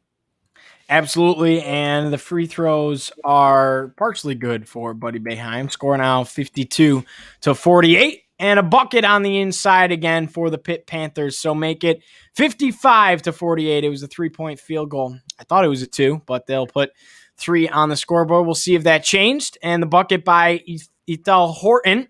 And a timeout on the floor called by Jim Boeheim. I think I have to spend last time trying to type the score in and actually watching the basketball game. Definitely getting a little bit challenging here, but trying to keep the score updated for you guys. Nonetheless, it is a timeout on the court by Jim Boeheim, and it's a big run by the Pitt Panthers. Well, yeah, I mean, this game is back and forth, so I can't imagine how difficult your job is just trying to keep up with the score. It's tough for me, and the scoreboard's right there for me on this ESPN or this Yes Network production. So it's definitely been back and forth, and that's kind of been the name of the game. Obviously, a fast-paced game, and Pittsburgh thrives off of that, where Boeheim's Orangemen obviously like to slow the game down a little bit. So you have to wonder how the dynamics will play into the favor of Pittsburgh later on in this game. Absolutely here. And Marchak, just to talk about some other things as well, Central New York's been buzzing around the Buffalo Bills. Some great NFL matchups today. You got the Green Bay Packers and the Rams playing this afternoon. Then you got Buffalo and Baltimore tonight, probably the game of the week.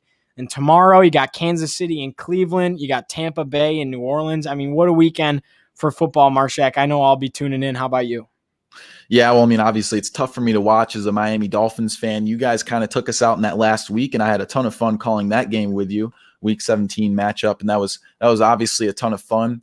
Miami's secondary tried to hold their own, but of course, I think Josh Allen's Bills are looking really elite. And of course, I was on that production with you and Evan Hughes and Jake Lyman, if I'm not confused. And so obviously, they had a lot to say about the NFL playoffs, and me, a little less educated, made some miscalled, but one thing I was sure about is that the Bills would find themselves in a Super Bowl opportunity against the Bucs. So obviously that's my take right now, and a little bit of a hot take. You have to wonder just how well Tom Brady will do, but just super exciting football for New York right now. Hey, that was my same take too. I said the Bills going up against Tom Brady in the Super Bowl. What an incredible story that would be coming from two media guys, obviously. It's all about the story, right? So that would be probably one of the best stories in sports history, without a doubt. So I guess back to basketball, though. We were talking about how the ACC having a little bit of a down year. And you just look at what's going on as far as the landscape of the ACC. Virginia Tech in the top 25, Clemson in the top 15, Virginia's out of it, Florida State's out of it, North Carolina's out of it, Duke will probably be out of it after they lost to Virginia Tech on Wednesday, North Carolina's out of it. I mean, it's just completely flipped over on itself, and you see teams like Virginia Tech and Clemson running the league right now. Why not a year for Syracuse to make a run? In order to do so, they have to win these games down the stretch, and they haven't been faring well in their ACC matchups. Yeah, absolutely. And there has been some consistencies. Syracuse usually a middle of the pack team, and they've continued to be like that so far in this ACC season. Alan Griffin pulls up for a deep two from the elbow. That one's off the mark. And now Pittsburgh moving the other way with it. It's a 55-48 lead for the Panthers. Audice Toney gets a tough two to fall. How about the bucket by Audice Toney? And this lead has extended out to 9 for Pittsburgh. 57-48. 13:48 left to go on the clock. Kadary Richmond in the game for Syracuse. Running the point, he lost control of the ball. Boeheim's there to corral it.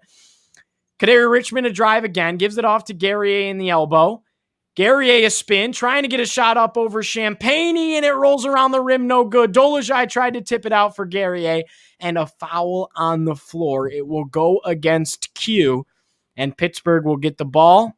Quincy Guerrier now in a little bit of foul trouble, and it's a 9-point lead for Pittsburgh. They've really taken over this game in the second half. Yeah, the Syracuse forwards cannot afford to get into foul trouble, especially with the dynamic of Pittsburgh kind of running away with this one right now. And how about that dish off from Xavier Johnson that had that ball in a string, and one hand, the left hand, popped it inside to the paint, and that was a great finish by Toney. And I think Pittsburgh will continue to have elite ball movement in order to out-rebound and outscore Syracuse in the paint.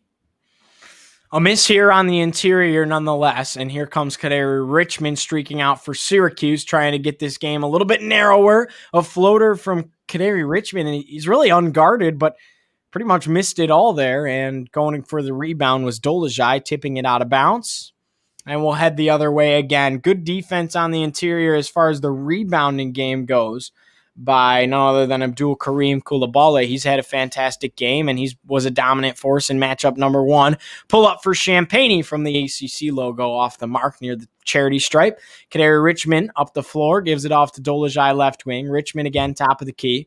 Richmond's been a little careless with the basketball since going out there a couple of times now. Dolezaj, Alan Griffin right side. Griffin with a drive, getting to the 10, but just unable to get the layup to fall. And here comes Pittsburgh. Champagne, a tomahawk slam as he stares down Marek Dolezaj. Oh my goodness, Marchak. That was a grown man kind of dunk.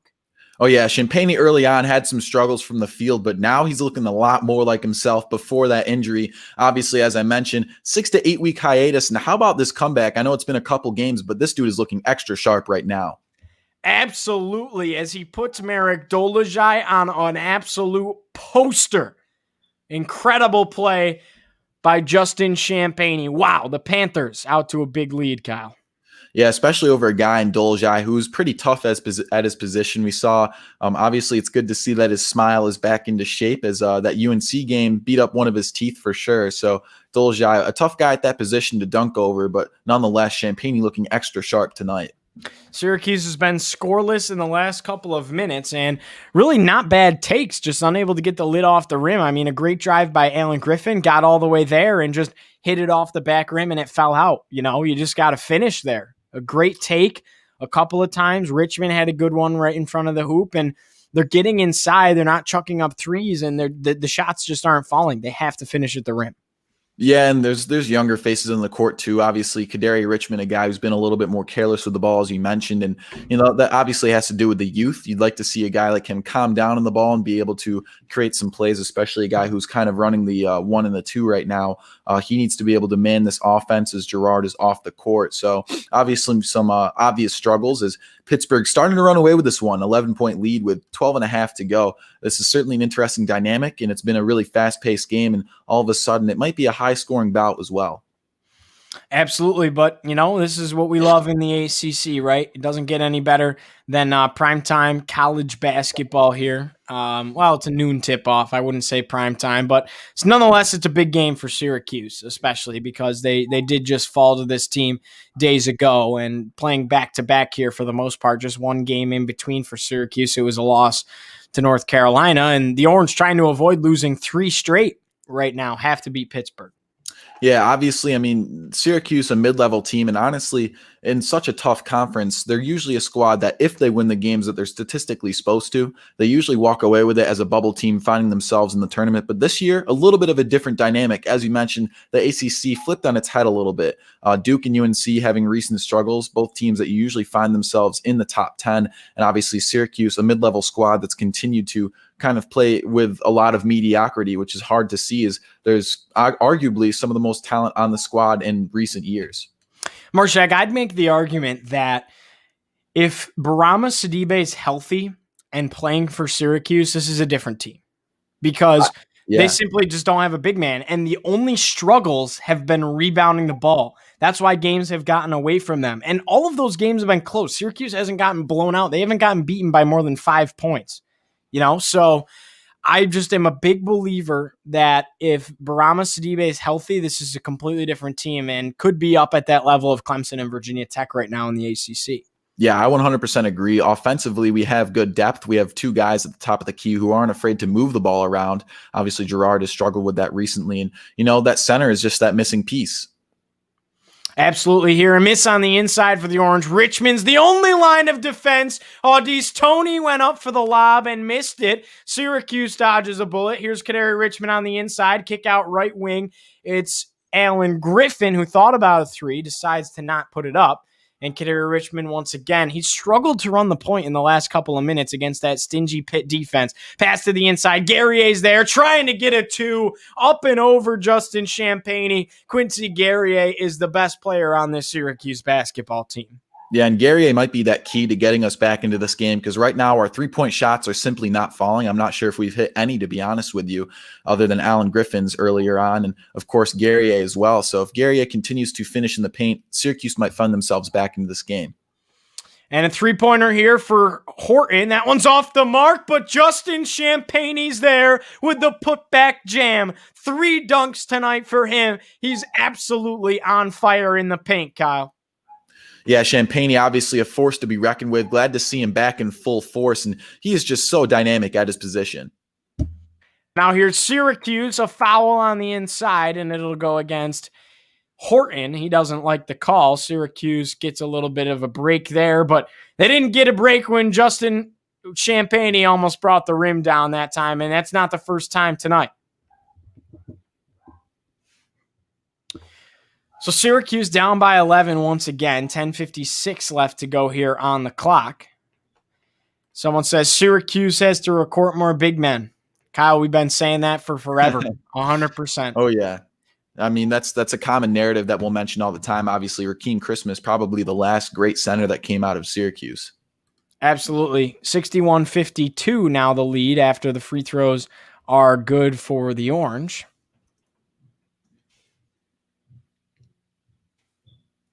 And here's Pittsburgh the other way. A turnover and a transition opportunity. Alan Griffin lays it up and in, and this game just got a little bit tighter here inside of the Peterson Event Center. 61-54 is the lead. 10 minutes and 30 seconds left here on the clock.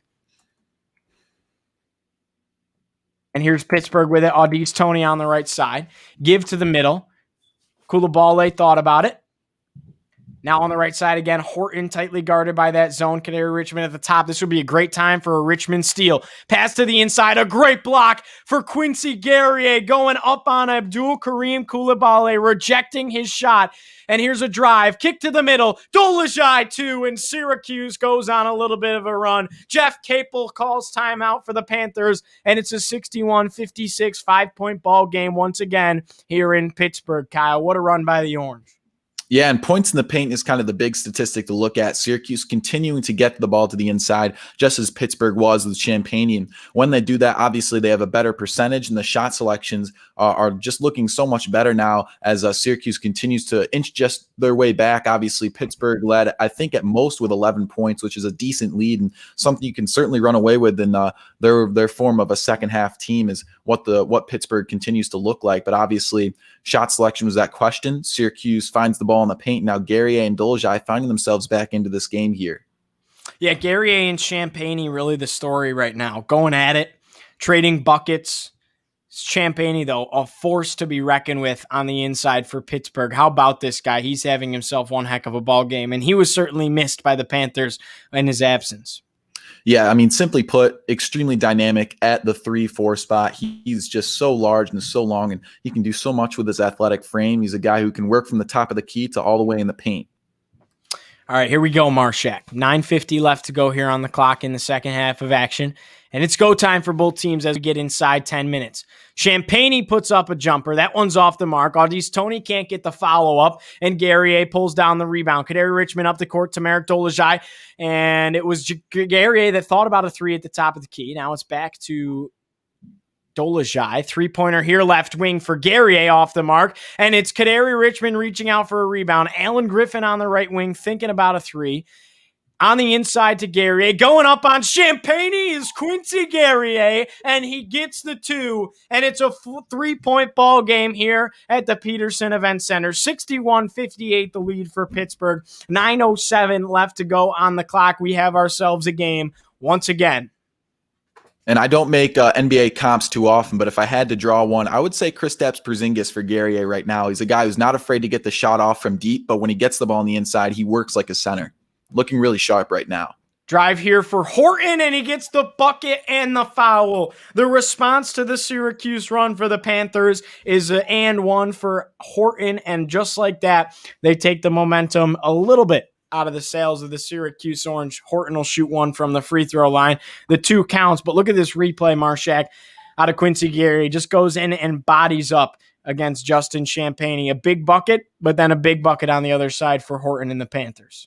Yeah, I mean, the Panthers obviously looking really sharp in the inside, and honestly, the sharper sword in the paint, and that's why they have this small lead right now, although no team's relying on the three-point shot, which is great to see for Syracuse. As I mentioned, shot selection has been a struggle for them at recent times.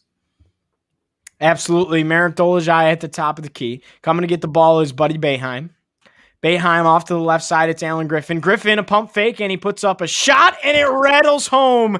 Alan Griffin with a response. It's a 4-point game again, 64-60 here. 8:23 left to go in the second half.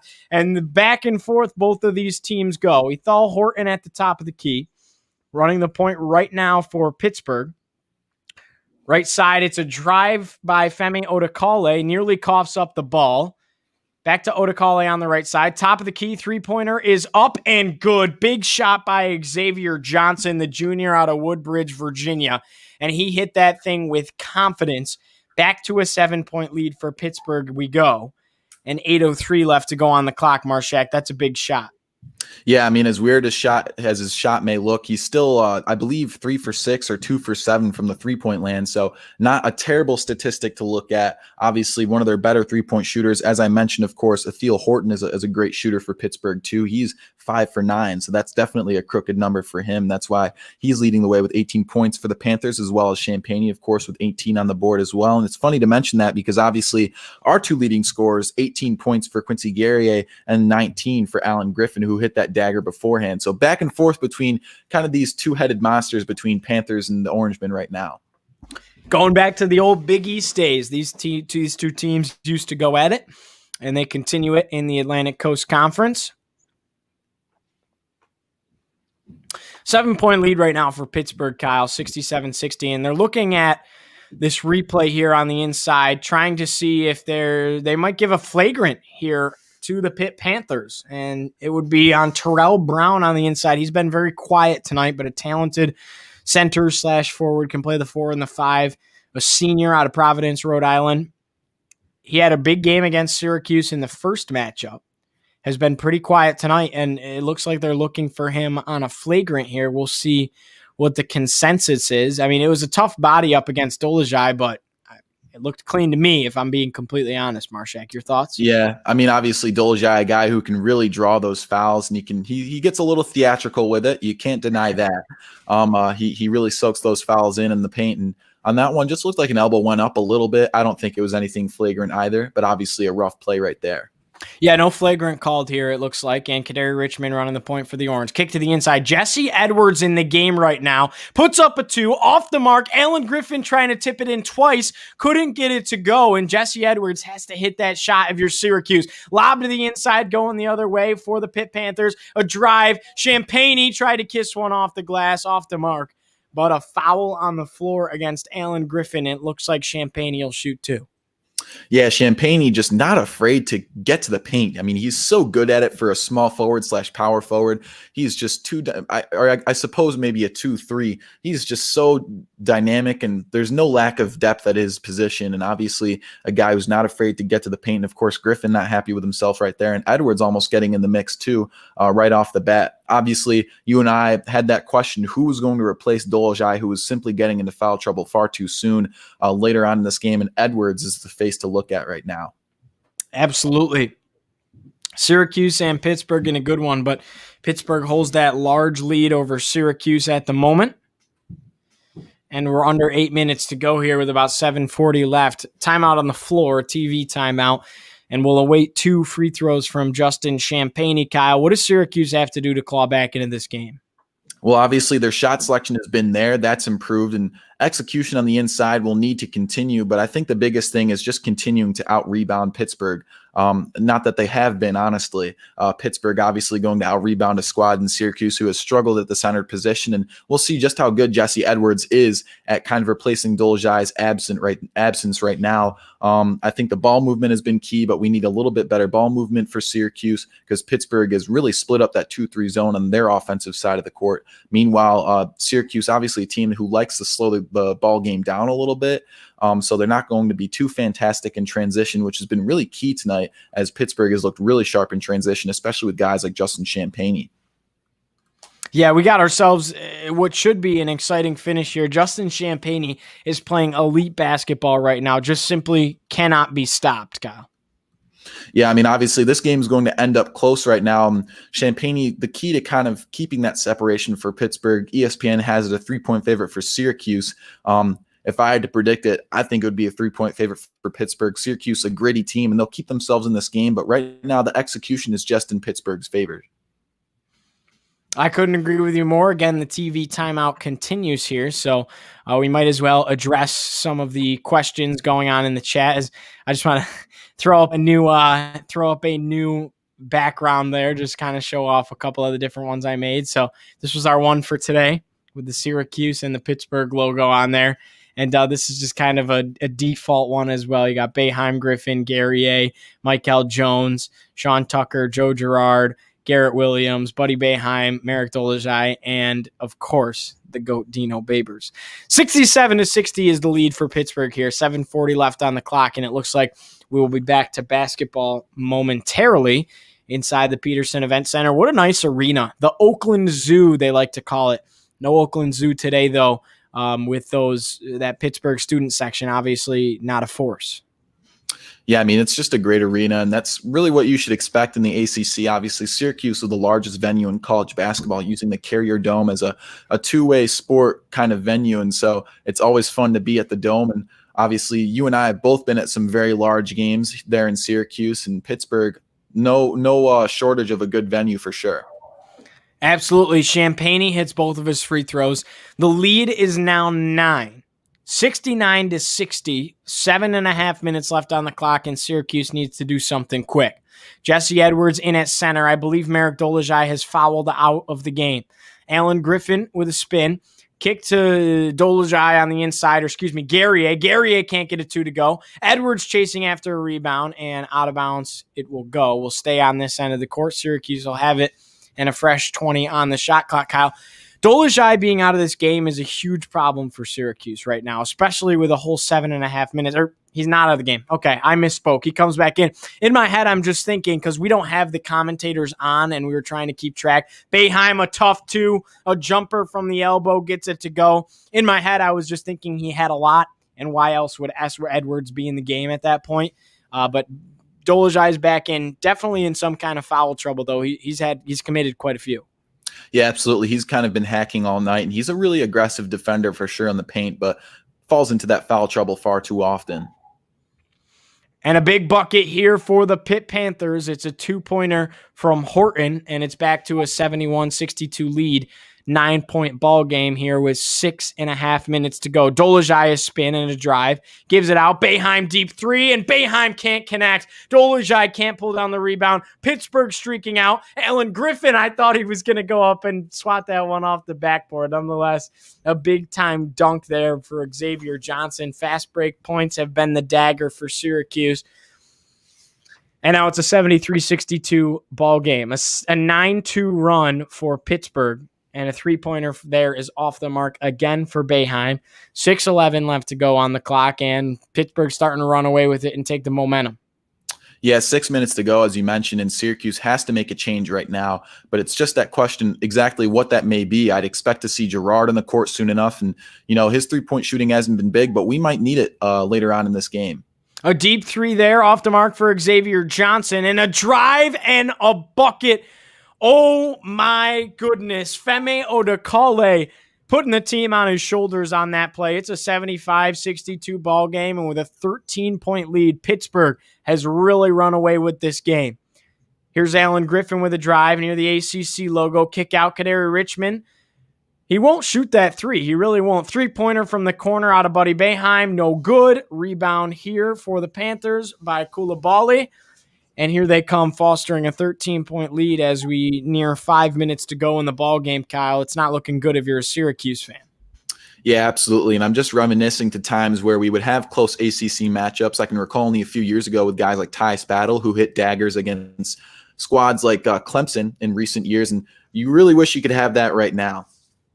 Yeah, they're lacking a go-to guy right now. They're lacking an Elijah Hughes and a Tyus Battle, a Tyler Ennis, somebody that you can give the ball to that can just go and score. And we talked about it all year, how Syracuse didn't need that this year. Everybody could score, and Alan Griffin can score because he hits that very deep 3, and maybe he heard me talking, Marchak, try to put this team on his shoulders. Yeah, all the way over at Peterson. Obviously, Syracuse getting really gritty right now, so you might see some continued foul trouble as we see right here. Syracuse still trailing by 12. Guerrier, the guilty man on the foul, 77-65. It's on the floor, but it will be a 1-and-1 now for Femi Odekale, and an unnecessary foul out of Quincy Guerrier. Single bonus, so it will be a 1-of-1. Odekale at the line, and Syracuse could really use a miss right now. Down 12, 77-65, 4 minutes and 30 seconds left here on the clock. Frank Anselm can't come into the game for Syracuse. He's injured. Jim Boeheim was just awarded a technical foul. Alan Griffin's telling his coach to chill out. I don't know if I'd do that, Alan, but Jim just got a technical foul from the referees, and that puts Xavier Johnson at the line to shoot free throws for free now. Nobody around, and he gets 2 freebies, and the second one is good. So Xavier Johnson takes advantage of the tech on Jim Boeheim, and that was the last thing that Syracuse needed. There was a technical foul, really, and it comes from your coach. That's definitely, it's tough to soak in.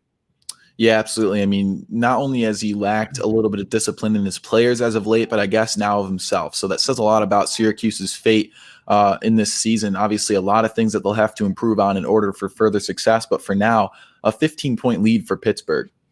It's disappointing. At least if you're going to get a tech, like throw your jacket and stuff like you usually do. Oh, yeah. You can't forget that. And then Femi Odekale from the free throw line hits one of 2, and another 3 out of Alan Griffin. He doesn't want to quit just yet. Back to a 13-point game, 80-67, as it was a 16-point game, and it looked like they were running away with it. Syracuse trying to get a steal on Champaign. He's able to get it off after it's deflected by Kadary Richmond, and now they'll settle down. 4 minutes left to go. This game's not over if Alan Griffin keeps hitting shots like that. He fell Horton running the point. Odekale on the left side. He'll do a drive. Dolajai's there. Kareem puts one up and it rattles home. So just like that, it's back to an 82-67 game, a 15-point contest. Kadary Richmond a drive, fancy dribbling, getting to the tin. The freshman, where has that been all night out of Kadary Richmond? Just doing it himself that time. That was a great contested shot, but Kadary Richmond goes up and over the defender to send it home. 3.5 minutes left.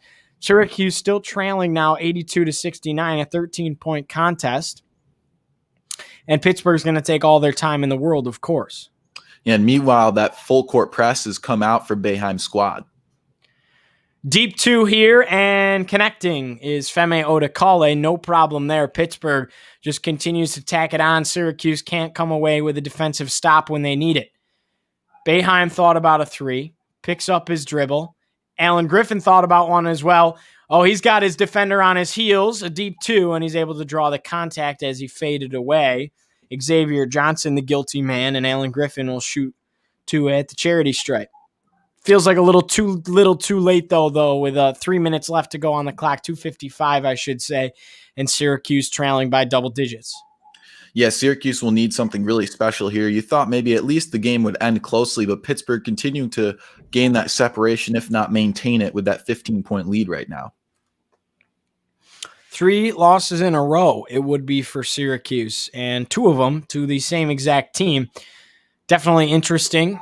Rebounding has been a problem for Syracuse, but really scoring has been a problem, which is unexpected. You got to give a lot of credit to Jeff Capel game planning for Syracuse for the second time around and really stalling them out offensively a couple of times. Not that Syracuse hasn't gotten the shots, they just aren't hitting, and every shot's been contested with a hand in their face. Yeah, absolutely. I mean, something we don't give a ton of credit for that we should is obviously the defense for Pittsburgh has been absolutely sharp tonight.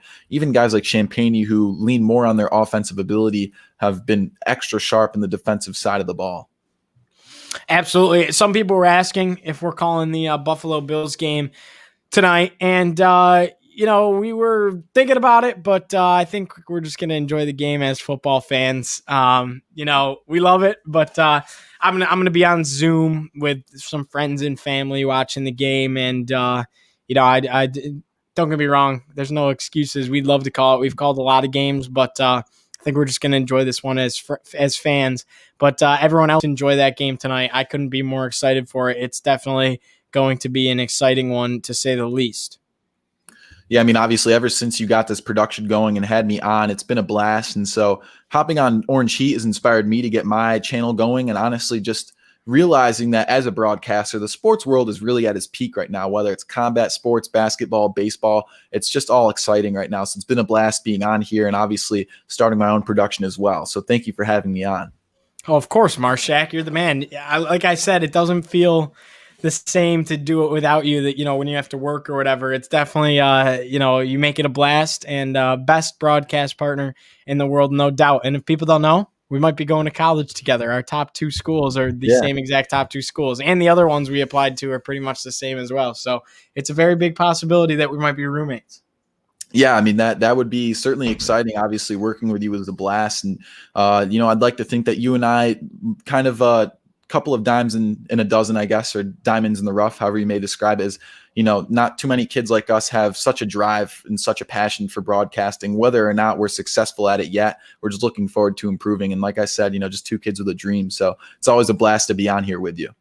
Oh, I couldn't agree with you more, Kyle. Again, we're just doing what we love, and 2 kids with a dream. You said it best. And back to basketball we go, as we just love talking about what we love doing. And Alan Griffin hits the first one. So it's a 14-point game now. 2:55 left to go. Griffin hits 2. So Syracuse down 13, Kyle. Can they come back? I mean, it would certainly have to be something special, but if I had to choose a guy who could do it, it would definitely be Alan Griffin right now. He's been really clutch. Of course, Guerrier has been a tough scorer in the paint, but Griffin hitting those big shots from deep. And we get a foul right off the inbound just like that. It certainly wasn't intentional. And it goes against Quincy Guerrier. It was even off the ball. So that will send Pittsburgh to the free throw line, which is not what you want to do ideally in this situation if you're Syracuse. Jim Boeheim looking on. And at the line right now is their best free throw shooter. It doesn't get any better than Xavier Johnson. Almost 80% from the charity stripe, and that's the same guy they sent out for the technical foul. You always send out your best free throw shooter. Simple. Yeah, absolutely. Obviously, he's just been extra sharp and kind of underrated for Pittsburgh tonight. Absolutely. 86-71 is the lead for Pittsburgh. 2:49 to go. Kadary Richmond a drive, gets the two, gets the foul. Again, where has this been all night if you're Syracuse, as Kadary Richmond just easily gets to the inside, puts up a layup, and he's going to head to the charity stripe with 2 minutes and 48 seconds left to go. It, again, seems too little too late, but the freshman showing glimpses here. Misses the free throw, rattles off, and out of bounds it goes. This is actually the best situation for Syracuse. Last touch by Ethel Horton. Quincy Guerrier was there to contest the rebound, and now Syracuse will get the possession. So they got 2 points, and now a chance at another possession. That's kind of your win-win. Alan Griffin puts one up, a floater from the right side, and it's good. So an 86-73 game, back to a 13-point contest, and Pittsburgh turns it over. Off the hands that time of Xavier Johnson. Syracuse gets it back again. If they can go on a run, I mean, it's 13 points in 2.5 minutes, but never say never, I guess, if you can keep playing good defense like that. Buddy Boeheim intentionally throws it off the foot of Audice Toney. That's a smart play to get an extra second 5 seconds, I should say. Up to Guerrier on the left side. Alan Griffin, a pump fake, a deep three. Griffin off the front rim. Guerrier trying to reach for the rebound, but instead it's Justin Champagnie pulling it down. And what got exciting for a second for Syracuse has been kind of taken away, as Pittsburgh will likely run down this last 20 seconds or so and take us inside 2 minutes in their shot clock, or just give it to Champagnie on the inside for an easy deuce. 88-73 is the score. 2:15 left to go here. Kadary Richmond the drive, the pull-up jumper off the back rim. Dolajai can't pull down the rebound. Stretching out for it this time is Xavier Johnson, and a foul on the floor against Buddy Boeheim will send Johnson to the free throw line. With an 88-73 lead, 2:04 left to play, and this thing's pretty much all she wrote. You like to say that, you know, it's not over till the fat lady's singing, but I can hear her. She's starting to sing. I mean, that's a good metaphor to describe it. But yeah, Syracuse, they've had their good effort, and eventually they'll fall to 3 in a row. That's definitely not a streak you want to be on right now, especially a team who is so inconsistent. They're kind of going to rely on their good streaks and bad streaks. So this is going to be an interesting narrative to see how Syracuse will come back from this. 90-73 now is the lead for Pittsburgh. Drive to the inside. Boeheim gets a deuce and a foul, and all these great plays just seem to be too little too late for Syracuse. I mean, it's not ideal for the Orange, and down by 15 here, they're going to get another shot from the free throw line, but where has Buddy been in the second half, really? Yeah, I mean, he's not even just been quiet in the second half, but quiet all game. He and his partner in crime, of course, Joe Girard, at the 1 and the 2 spot, have been far too quiet for a team that's supposed to be manning a unique offense, as we see Woody Newton checking into the game for the first time tonight. Yeah, the freshman Boeheim just trying to get him some burn. 2 minutes left to go. He played a lot early in the season. Then Boeheim, once we got to ACC play, just felt that it was apparent that he wasn't, ready, so to speak, which is certainly understandable. And nonetheless, Woody Newton getting a little bit of play here, but a 14-point lead now for Pittsburgh. It's not looking good if you're Syracuse. And the Panthers are all smiles. Xavier Johnson, the junior, will shoot another 2 from the free throw line as Pittsburgh's in the double bonus. Minute 56 left to go. First one is good. So now it's 91-76, the lead for Pitt. Still 1:56 on the clock. And this game has just really gotten away from Syracuse. Pitt has gone on one too many runs, really. It was a game of runs. Pitt would go on a run, Syracuse would go on a run, Pitt would go on a run, Syracuse could go on a run. And just in the last 10, 15 minutes, it's been a large run by Pitt and a lot less production out of Syracuse. Drive to the inside. Richmond gets his shot rejected by Champagne, and now the Panthers take it up to court. 1:42 left to go. Pittsburgh will just kind of run down this clock as they run over Syracuse. Xavier Johnson on the right side. 1:30 left on the clock. Champagne top of the key. Odekale a drive. A dish to the middle. A lot of fighting for the ball right now. And Audice Toney coming at Alan Griffin. A little bit of chippiness on the interior. And it looks like Audice Toney will shoot two once more. Foul on Alan Griffin. As they show highlights from Justin Champagne, Kyle. And what a game out of Justin Champagne in his return. Didn't play in the first go around with sorry to interrupt. Didn't play in the first go around with Syracuse, and now having himself one heck of a ball game. Yeah, of course. No worries. Obviously, you and I, as broadcasters first, but Syracuse fans next. You'd like to think that despite the fact that Champagne's presence wasn't felt in that previous game, of course he was out, that maybe because it was close, we could find ourselves back into this game and possibly with a win. But of course, Champagne back.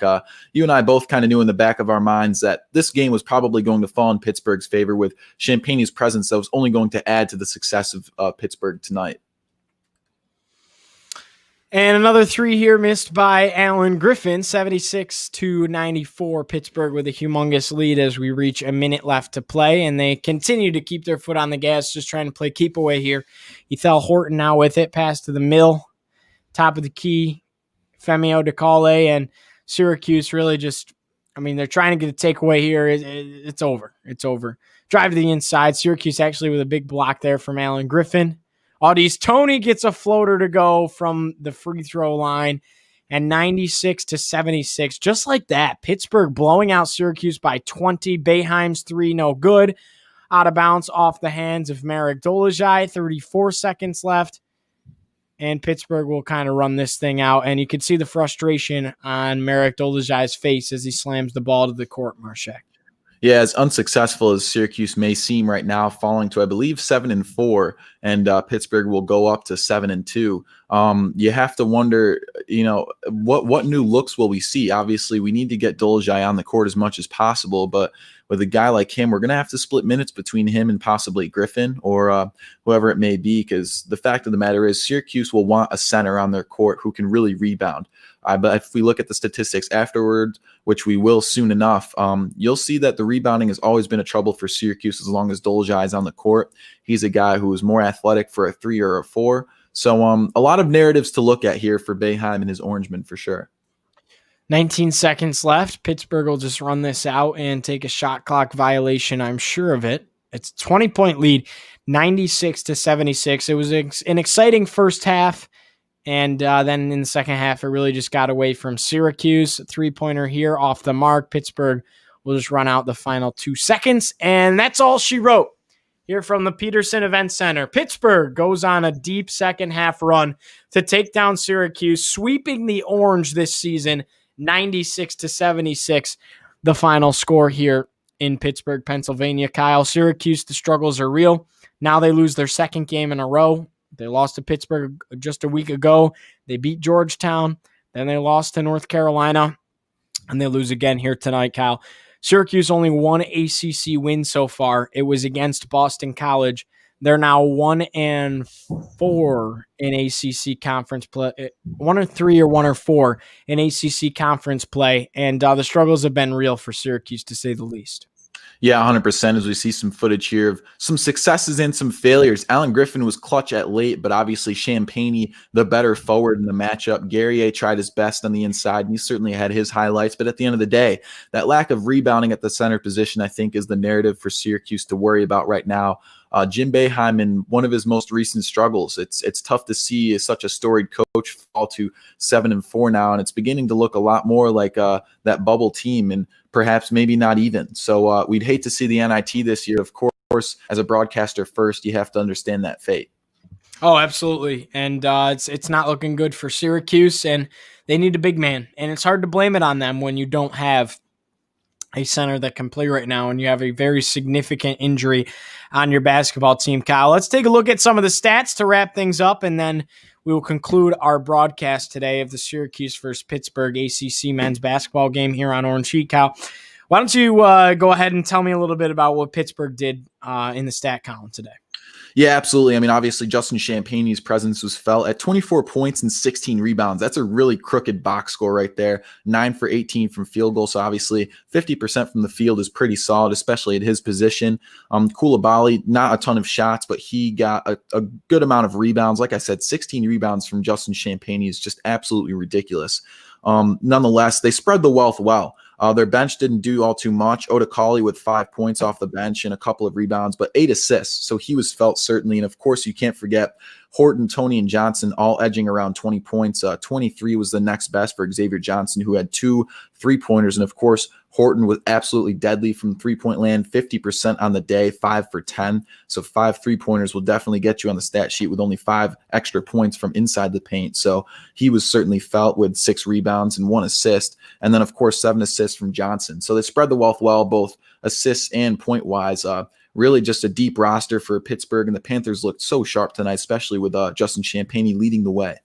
Big win for Pittsburgh. They beat Syracuse by 20, 96-76, your final score here on Orange Heat. And we'll take a look at the Syracuse box score. Guerrier had himself a day, 18 points, 3 assists, and 12 rebounds. Another double-double for Quincy Guerrier. Marek Dolezaj had 14 points and 3 rebounds as well as 3 assists. But how about Alan Griffin, Marchak? 28 points out of Alan Griffin. I thought it was a typo at first. I really did.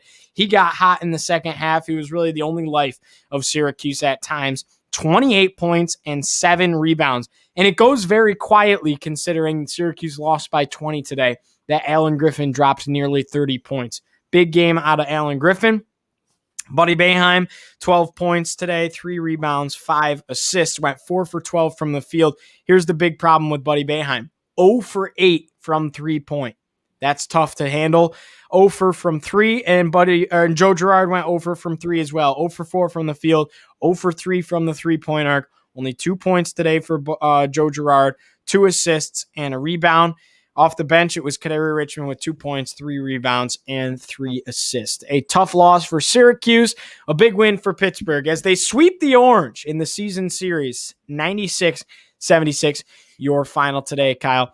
Thanks so much for joining us here today. Appreciate it as always, and we'll see you. I'll see you on Monday for Sports Talk Live radio show. We'll see you from 6 p.m. to 7 p.m. on Monday for Sports Talk Live radio. Enjoy football. Enjoy everything that's going on this weekend. Be safe. Wear your mask. Stay distanced. Don't hang out with people. Marchak, any final remarks tonight? Yeah, obviously, like you said, stay safe. It's such an odd world to be in right now, especially for the sports world. And you and I are certainly having a ball doing it through Zoom, or at least this new setup now, of course, which I'm absolutely loving. New setup, yeah. Yeah, I gotta love it. And obviously, I think your sports talk show will be great. I'm looking forward to possibly joining you. Obviously, that my schedule might get in the way of that sometimes, but I'd love to join you some of those broadcasts for sure. And really at the end of the day, the sports world really unique right now. And so to see no fans in the stands and everyone cheering from home, it kind of has this connectiveness in the sports world right now. And it's very beautiful to see. So despite a Syracuse loss, always nice to appreciate really what we have in front of us right now. And I think we have to tip our caps to all of these athletes and coaches who are really essentially risking their lives for entertainment. Right? Sports are entertainment. And I know there's a lot of money at play, but at the end of the day, when you look down to it, they're risking their lives to play, and they want to play, and we want to watch them play, and it's a form of entertainment. So honestly, without sports right now, I don't know where I'd be as far as like, I think I'd go crazy just not having these games to call, not having sports to watch, not having these stories to enjoy. There's not much else going on, you know? I mean, as you know, I haven't seen a family member or a friend outside of my house in over 2 months. So, just trying to do our part and just grateful to have sports, man, for sure. Oh, yeah. I mean, like I said, grateful to have sports. You mentioned it best. Sports world at a really odd point right now. But at the end of the day, we see leagues like the NFL. obviously the ACC has done well with it as well. Just ensuring the safety of their athletes. And obviously we tip our caps to them. We applaud them for their efforts. And you and I know personally as high school athletes just how weird it's been for even practices, or I had my soccer season, of course. And, those games are broadcasted live with an eerie sense of quietness with no one in the stands. So again, I appreciate you having me on the sports world. Really odd point right now, but, kind of pushing through this COVID for sure. Of course, again, please do your part so that come this spring, I can play lacrosse, Marchak can run track, and hopefully we can go to college with a normal freshman year of college. Thanks so much for joining us here today, guys. Really appreciate all the support. Again, go ahead to accessoryspot.com. That's XESSORYSPOT.com. Pick up your very own Orange Heat t-shirt on accessoryspot.com, our proud sponsor. So thanks so much, as always, for joining us. It's been a blast, and we'll see you on Monday for Sports Talk Live on Orange Heat. This is a production by Orange Heat, and for Kyle Marchak, I'm Giovanni Heater. We'll see you next time.